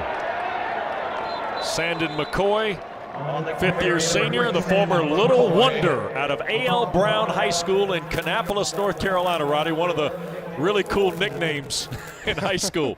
The Little Wonders. Certainly was. The guys out in front of him pushing the defenders away from him didn't exactly look like a little wonder. That was a big wonder. A couple of guys out there ushering him downfield. Yeah, today Jacoby Buchanan, also one of those other important B-backs for Jeff Monken, unavailable today.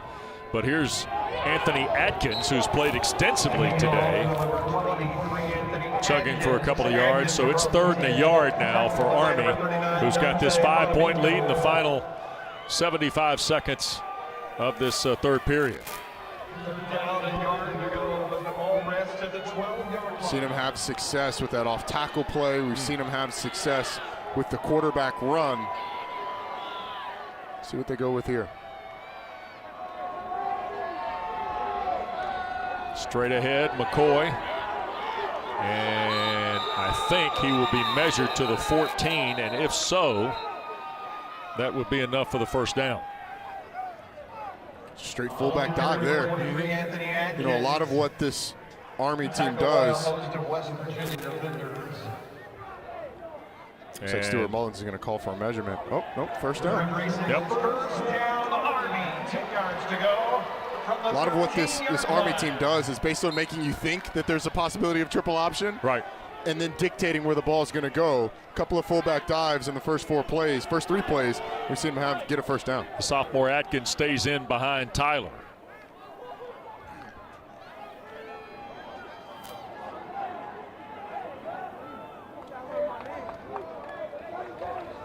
Here's Tyler. And boy, ran into a ton of navy blue, didn't he, on the boundary side?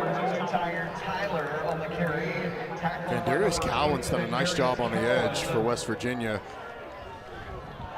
Looks like we're going to go to the end of the fourth quarter, and we got ourselves a good one, partner. We certainly do. Quarter 4 is next. West Virginia. Well, on New Year's Eve night, we welcome you back to Memphis. Fourth quarter of the AutoZone Liberty Bowl with Roddy Jones, Eric Wood, Wes Durham, Aaron Owens, our producer, Adam Bryant, our director, and our great ESPN crew. Good ball game, 5-point contest. Second down and 10 for Army from its 13, and the Black Knights with a 5-point advantage. And Tyler tried to get to the edge, and West Virginia having none of it. Dante Stills and Nick Troy Fortune led the pursuit. What a play by Dante Stills, getting down the line of scrimmage, able to bring down the quarterback and make it a 3rd and long. 10 yards to go for the Black Knights. Tyler has not thrown a pass in this game, only 4 passes on the season. The 2 passes have come from Christian Anderson. Looks like Tyler's going to stay in the game. So the question is, what is Army going to do here with the quarterback That is the less proficient of the two through the air. 2 of 4 for 53 yards on the year. That's Howard in motion.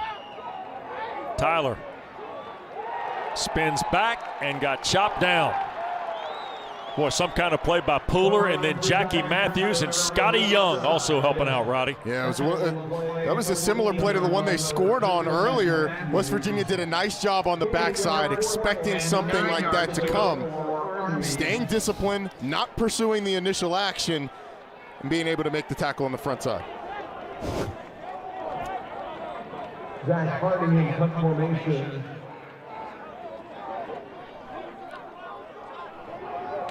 Here's the punt. And it'll hit about the 50. And just over the midline. And that's where the ball got down, and we got some extra pushing and shoving off the edge. West Virginia trails 5. The football for the Mountaineers when we come back. The AutoZone Liberty Bowl is part of Capital One Bowl Mania here in Memphis. Early in period 4, the Black Knights of Army lead West Virginia 21-16. Don't forget, tomorrow you can choose coverage with the ESPN College Football Playoff Semifinals Megacast. Both games covered across 9 different presentations. You'll get all the visual angles and real-time stats, as well as a host of radio broadcast options. The ESPN CFP Semifinals Megacast on New Year's Day. How many screens are you going to have set up, Wes? 3. I think I'm going to go 3 tomorrow. I think 3 is pretty good. I think 3 is a good number. 4 would be a little overkill, perhaps. Here's Kendall on a keep. First time we've seen Kendall run with it. Duran, who's had a big ball game for Army, makes the stop. Well, Austin Kendall's not going to kill you in the run game. It's a good thing for West Virginia to at least show it. Show you're willing to do it, to try and create some more space for Letty Brown. I like the call by Neil Brown. Letty Brown with Kendall in the battery for the Mountaineers at midfield. Couple minutes gone here in the 4th. Quick throw, middle of the field, Simmons, and it got dislodged by Cunningham. Whoa. This is textbook, Wes. In an age of targeting, watch what he does. Goes shoulder right to the chest of Simmons, is able to dislodge the football, create a 3rd and long. It's a really nice job by Cedric Cunningham. Was Simmons litigating for the targeting? I think anytime you take a big hit over the middle, you're going to litigate for it a little bit. You got to look for it, at least, ask the referee. Right. But well done by Cunningham. All right, Black Knights trying to get the 3 and out. West Virginia 7 of 13 on 3rd down. 3rd and the full 8 here. Kendall, and off the hands of Banks, the tight end, incomplete. Cunningham lurking again. Roddy, the drop numbers getting pretty big for the Mountaineers. Yeah, drops have been a story of this game for West Virginia. Had quite a number in the first half. And in the second half here, Neil Brown has to be frustrated with his team not taking advantage of some of the opportunities because of not being able to catch the football. It's amazing to me on that drive, guys, that Letty Brown, their first team all Big 12 running back, did not get 1 touch on that drive. That's a good point, he would. Cameron Jones will wait on the punt here of Tyler Sumter. And he'll hang it. Jones will signal for and make the fair catch around the 10. Army backed up again, but leads by 5, 4th quarter. We work our way through Capital One Bowl Mania and all the venues where we bring you these postseason contests.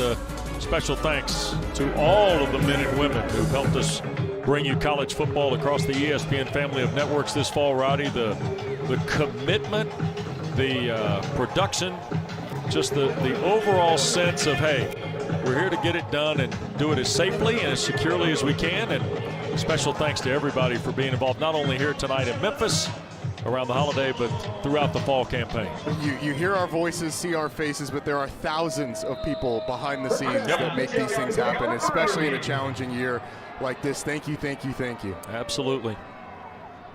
In motion goes Walters, and straight ahead Nothing too fancy there. Tucker got a hand down. And you see Anthony Atkins. And guys, Army has already had a couple of drives that ate up a significant amount of clock. They had a 13-play drive that took 8 minutes off to start the second half. And in the first half, a 14-play drive that took off 7 minutes. If they're able to get another one of those here, it's going to make it really tough for West Virginia. This is a huge drive for this West Virginia defense. Roddy, the formation, the base look has been pretty tight today for Army out of what they typically do. There's Atkins tripped up. So 3rd and short will be coming up. Why so tight? Why so drawn in for Jeff Monken's team? Well, you're able to get more bodies around, more angles, more blockers, and it gives you more options on how you want to block certain plays. It's what Jeff Monken wants to do. It's what this Army team has to do to be successful. Jeff Monken has evolved this thing since from his time at Georgia Tech with Paul Johnson to Georgia Southern all the way to Army. This has been an evolution. Here is Tyler on the keep, falls across the 20. That'll be enough to convert, and it'll be a first down. Army is still under 200 yards of total offense in the ball game today. 168 is the number. Some people might be surprised. They've taken advantage of a turnover. Yep. They have done a good job of pacing this ball game. They sure have. And this, again, they want to take the air out of the ball and force the opposing team's offense to feel the pressure of limited possessions. They've done that here in the second half. West Virginia's responded some, but this is a huge one. Tyler on a toss. And not much there. In fact, a loss perhaps on the play. Samito took Murphy right out. And Jeff Monken in 7 years tonight, Roddy, if he wins, trying to join 3 other college football Hall of Fame coaches in Army's history to win 50 or more. It'd be Red Blake, Charles Daly, and Jim Young. And what a job he has done. The culture that he's built at Army, the ability to evolve this offense, it's been absolutely incredible. And at some point, some Power 5 team is going to take a chance on Jeff Monken. And they're going to get a head coach that loves his players, has incredible culture within his program, and a ton of buy-in from his guys. Barnard can't get much going there. And now West Virginia, after the first down achieved by Army at the 21, has done a really good job of stuffing the Black Knights on 1st and 2nd down. Yeah, especially on the past 2 plays. Now it's 3rd and 10. And again, with Tyler in the game, the options, no pun intended, for Army are limited. We've not seen him throw a ball in this game. It's going to be something in the run game. How do they manufacture 9 yards here? That's McCoy, the B-back. That's Marshall in motion. Tyler going to keep, and he will get to about the 25 and still leaves him 7 short of the first down. You got to give credit to this West Virginia defense. Absolutely. You could feel that they knew that this was a big drive for them. You got to get Army off the field. You can't let them have one of those death marches down the field. They're able to create it. Now Army's was able to improve the field position a little bit, but West Virginia's still going to have pretty good starting field position. Here's Zach Harding, the junior punter who had a 57-yard kick in the first half. And Alex Sinkfield stands around the 35.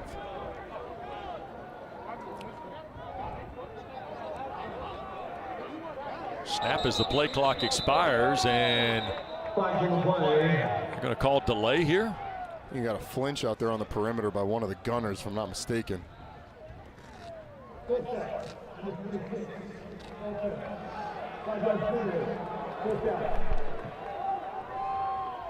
Called on number 26, Quindrellin Hammonds, right, who was the gunner down here to the bottom of your screen. Got a little antsy there. So Harding will wait again. Sinkfield moves up toward the 39 at the West Virginia end of the field.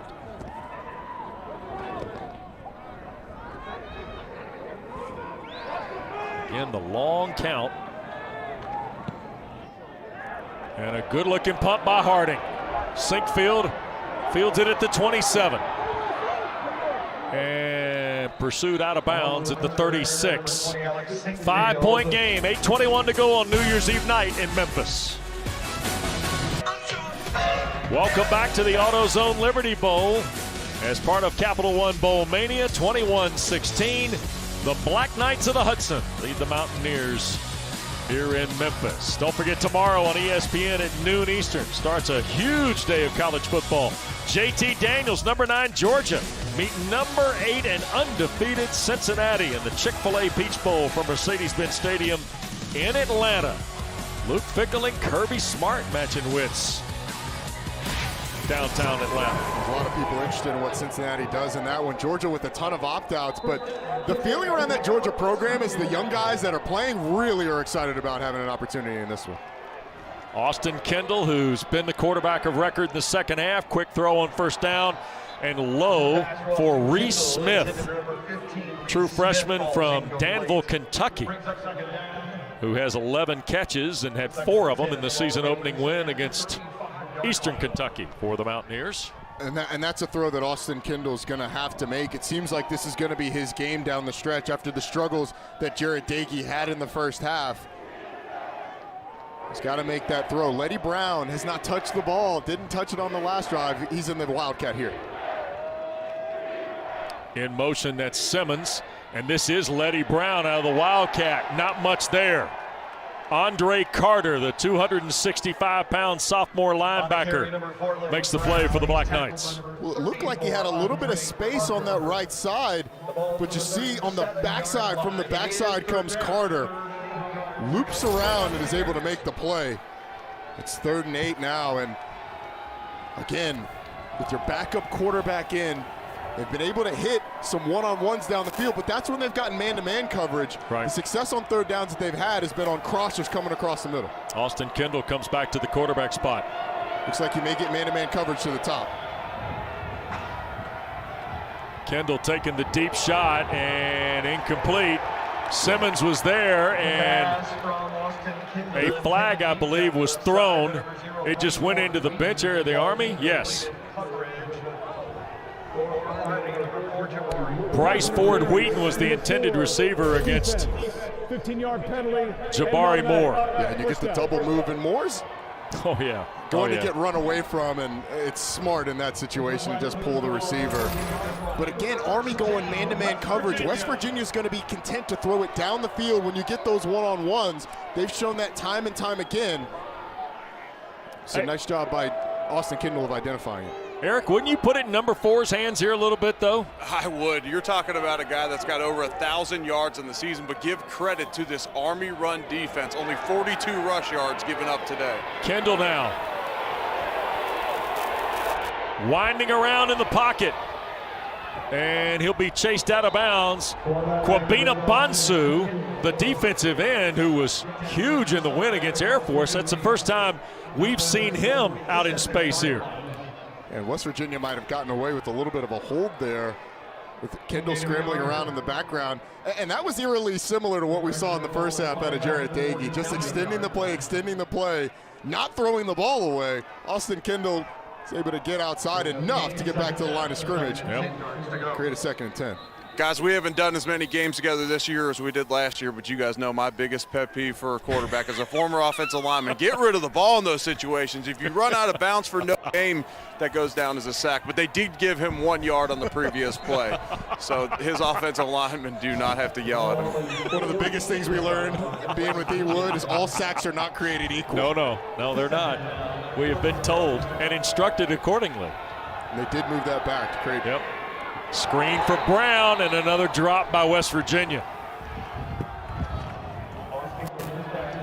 And here's the thing. I like what Gerard Parker, the offensive coordinator, has got drawn up, Roddy.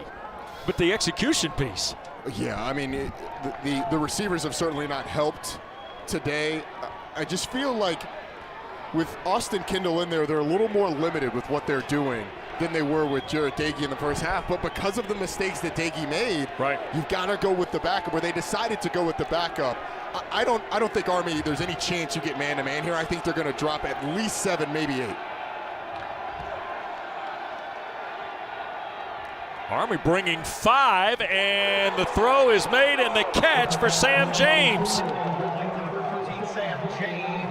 James inside the 40, brought them near the 38-yard line. First down. They've been able to get receivers open, when Army has tried to bring pressure, the pressure has not gotten there really all day. This offensive line doing a fantastic job, and James being able to track it in.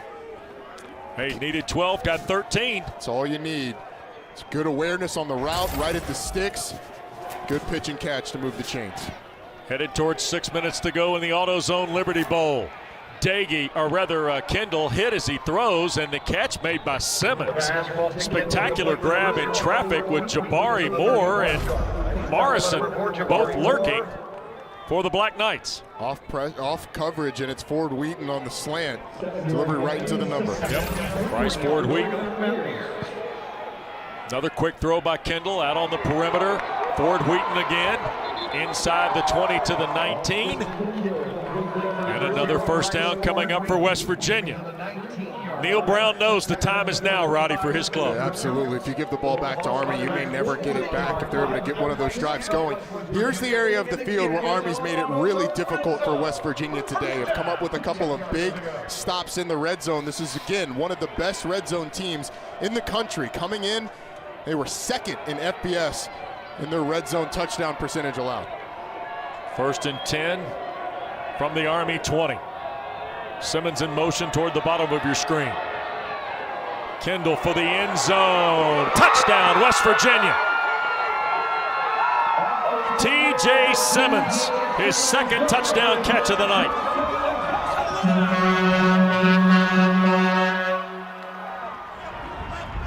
How about the backup, Austin Kendall, coming down and leading this drive?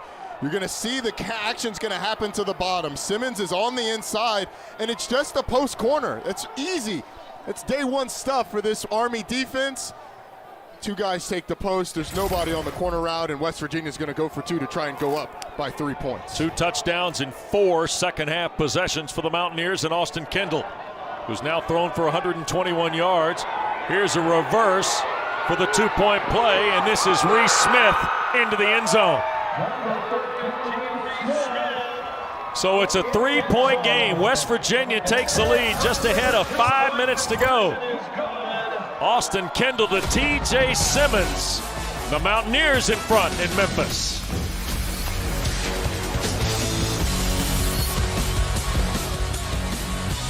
$18.91. 2 good ball games for you there. We got a good one here in Memphis with 5:10 to go. West Virginia has regained the lead on Austin Kendall's touchdown pass to T.J. Simmons, and the 2-point play gives us the 3-point margin. And Casey Legg hangs it high, and that ball goes out of bounds. A.J. Howard was there for the Black Knights. Stuart Mullins. Free kick out of bounds. Kicking team. By rule, the ball will be placed at the 35-yard line. First down. Okay, so Army is down 3. They have all 3 timeouts, as does West Virginia. 5:10 to play. Of note, Quinn Moretsky has kind of become the place kicker, Roddy. He and Salyers were kind of alternating earlier in the year. Moretsky's longest field goal is a 40-yarder against Navy. Christian Anderson has come in at the quarterback spot for Jeff Monken's team.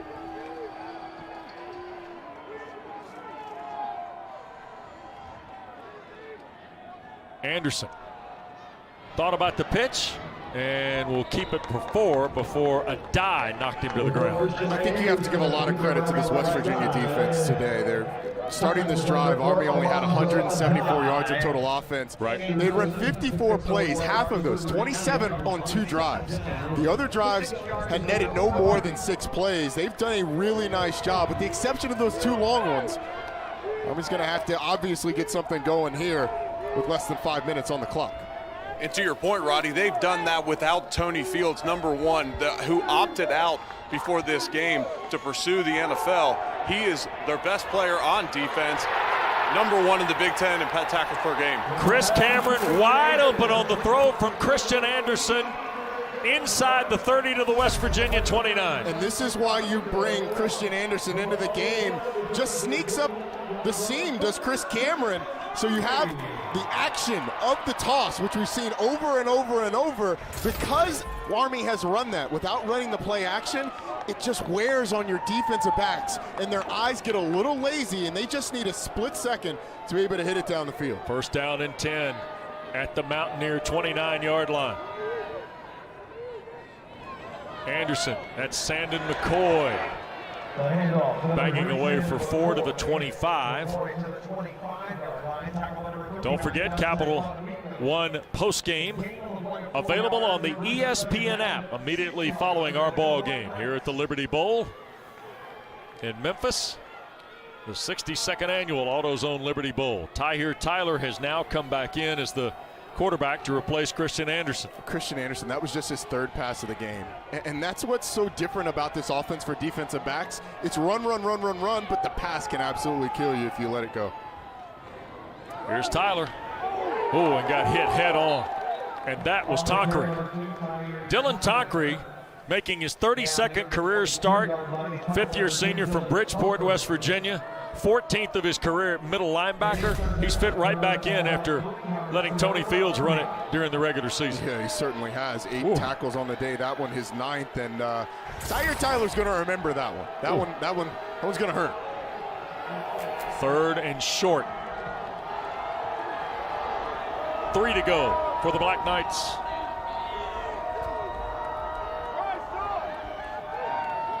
Tyler. And he will be pulled down by Tonkery again. Tried to go the boundary again, Roddy, and now 4th down. He sure did. Tahir Tyler had nowhere to go. Once again, you get Dylan Tonkery.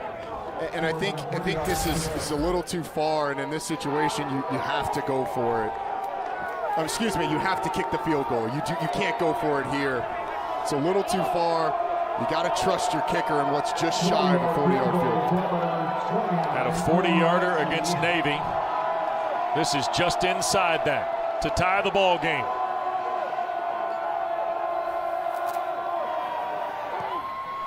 Kick is away, and it's no good. Off to the left.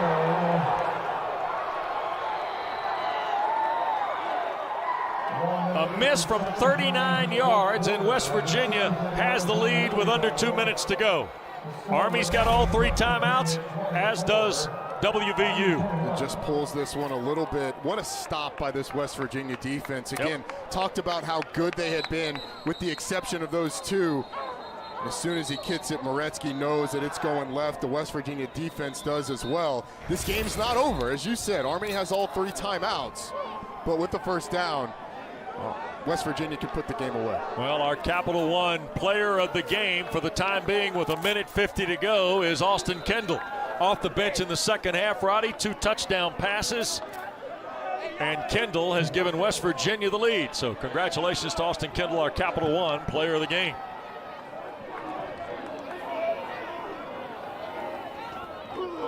Letty Brown lowers the shoulder, picks up 5 to the 27. Maybe the most physical run for number 4 of the ball game. Their first of the half, 30-second timeout. And just when his team needed it too. The effort, the physicality to get the extra yards. 1:45, 1 minute 45 closer and closer to that coveted first down. What about Austin Kendall here, Roddy? How about that? Off the bench at the half? Yeah, we talked about it a little bit at the beginning of the half. The decision to go with Austin Kendall and not Jared Dagey. We don't know if there's something ailing Dagey. Right. We've not been alerted if that's the case, but either way, the 5th-year senior from North Carolina, transfer from Oklahoma, Austin Kendall, his ability to come in, drive his team down, and despite some drops by his receivers, just kept grinding, made some big plays, but he's got his team in front with a chance to win this one. 17 of 20, Kendall, 121 yards, 2 scores.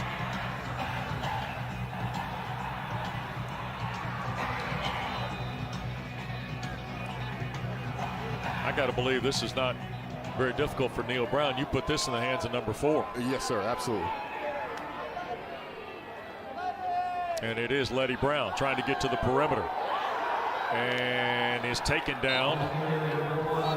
Bordeaux handles the tackling for the Black Knights. And there's another timeout. Their second of the half. One left for Jeff Monken with 98 seconds left to play in the AutoZone Liberty Bowl. And with the nature of this Army offense, I think West Virginia is going to be perfectly content to keep the ball on the ground. The question is, though, we've seen Austin Kendall pull it once. This may be a good time to have him pull it for the second time. Well, for Army, this is the down. This is it. You've got to get a stop here. That's exactly, those guys know that. Nate Right. Woody and his team knows that. They have battled during this game. They've created turnovers. West Virginia's been able to move the ball. They've stood up in the red zone a few times. But it all comes down to this. The hopes for Army rely on this play right here.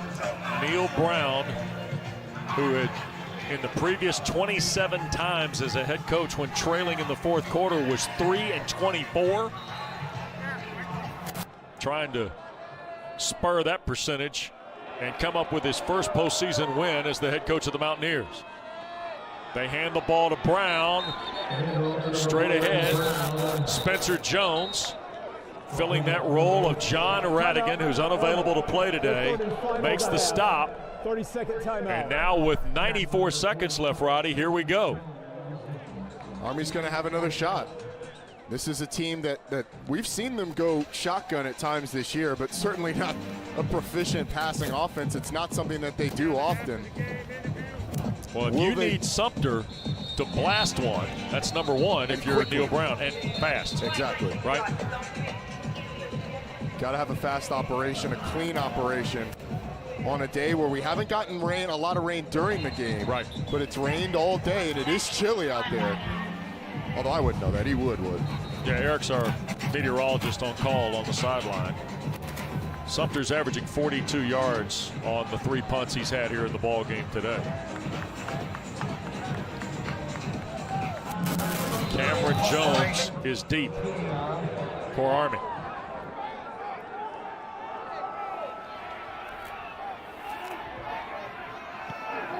And the punt is away, and Jones will signal for and make the fair catch right around the 31-yard line. So Army is out of timeouts and 1:28 to go. 40-yard punt. And if you're West Virginia, here's where you need that front that's played so well today.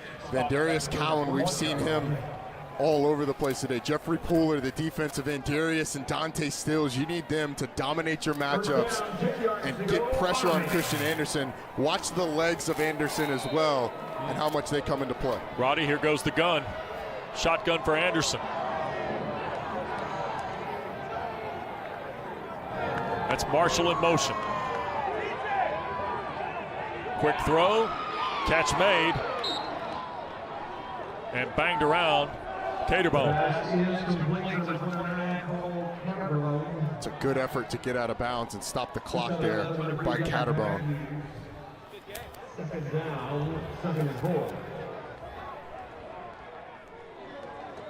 Anderson again. Now he's going to keep, needs a block. Pushes it to the 45 and dumped over in midfield. Clock moves. Stops with 1:16. They'll move the chains. 13-yard run for Anderson. Trying to get everybody set up. It's a tight formation. See if they opt to run a play or they spike it here.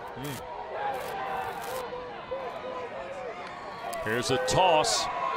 And around the edge and knocked out of bounds is Walters. It's a wise decision to just call the play. You do the pitch to the boundary. You rely on Walters to get out of bounds, and he does that. Walters to the 47-yard line. Again, second down. It's a good operation so far by Army. Keeping this West Virginia defense, making them still respect all parts of that offense. So you get a shot there at Dante Stills, who looking to make that play to end the game. 2nd and 7.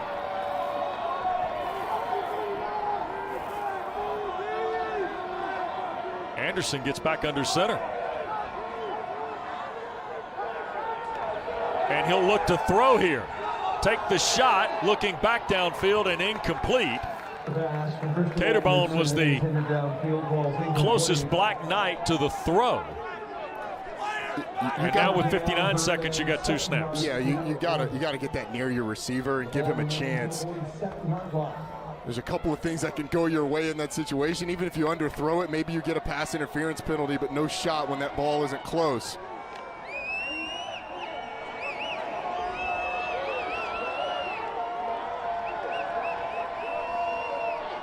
So here is 3rd down and 7. Anderson, is he going to try and scramble for it? He does not get much, if any. And now it's come down to the final snap. The clock runs with 49 seconds. They're going to have to go quickly here. It's a nice job by the West Virginia defensive line of keeping them in. You don't have to throw it, but pass the sticks. Hopefully get out of bounds if you're Army, but most importantly is a 1st down. Anderson's going to throw, middle of the field, and intercepted. Samito comes away with the pick, and West Virginia is going to win the AutoZone Liberty Bowl. West Virginia had this sniffed out all the way. You had a little bit of time for Anderson in the backfield. Tries to deliver it downfield. A nice job by this West Virginia defense. Again, the job that they did, with the exception of the 2 long drives, was fantastic today, keeping Army to 239 yards of total offense, 182 yards of rushing for an offense that was averaging 281 coming into this game. What a job by this team, West Virginia, and this defense especially, the improvements that they made from year 1 to year 2. And by the way, Wes, this was a game that wasn't supposed to happen. Army had its bowl game canceled. West Virginia, kudos to them and their administration for embracing the change after Tennessee had to come out of the game, giving Army an opportunity to play. Class act by West Virginia, by Neil Brown. Congratulations to them on the bowl win. Absolutely. West Virginia's going to finish 6-4. Army 9-3. Great to be with Roddy Jones and Eric Wood. Aaron Owens, our producer. Adam Bryant, our director. The final score, West Virginia 24, Army 21. The Mountaineers, winners of the AutoZone Liberty Bowl. Coming up next, the college football scoreboard. Thanks for watching this special presentation of ESPN, home of the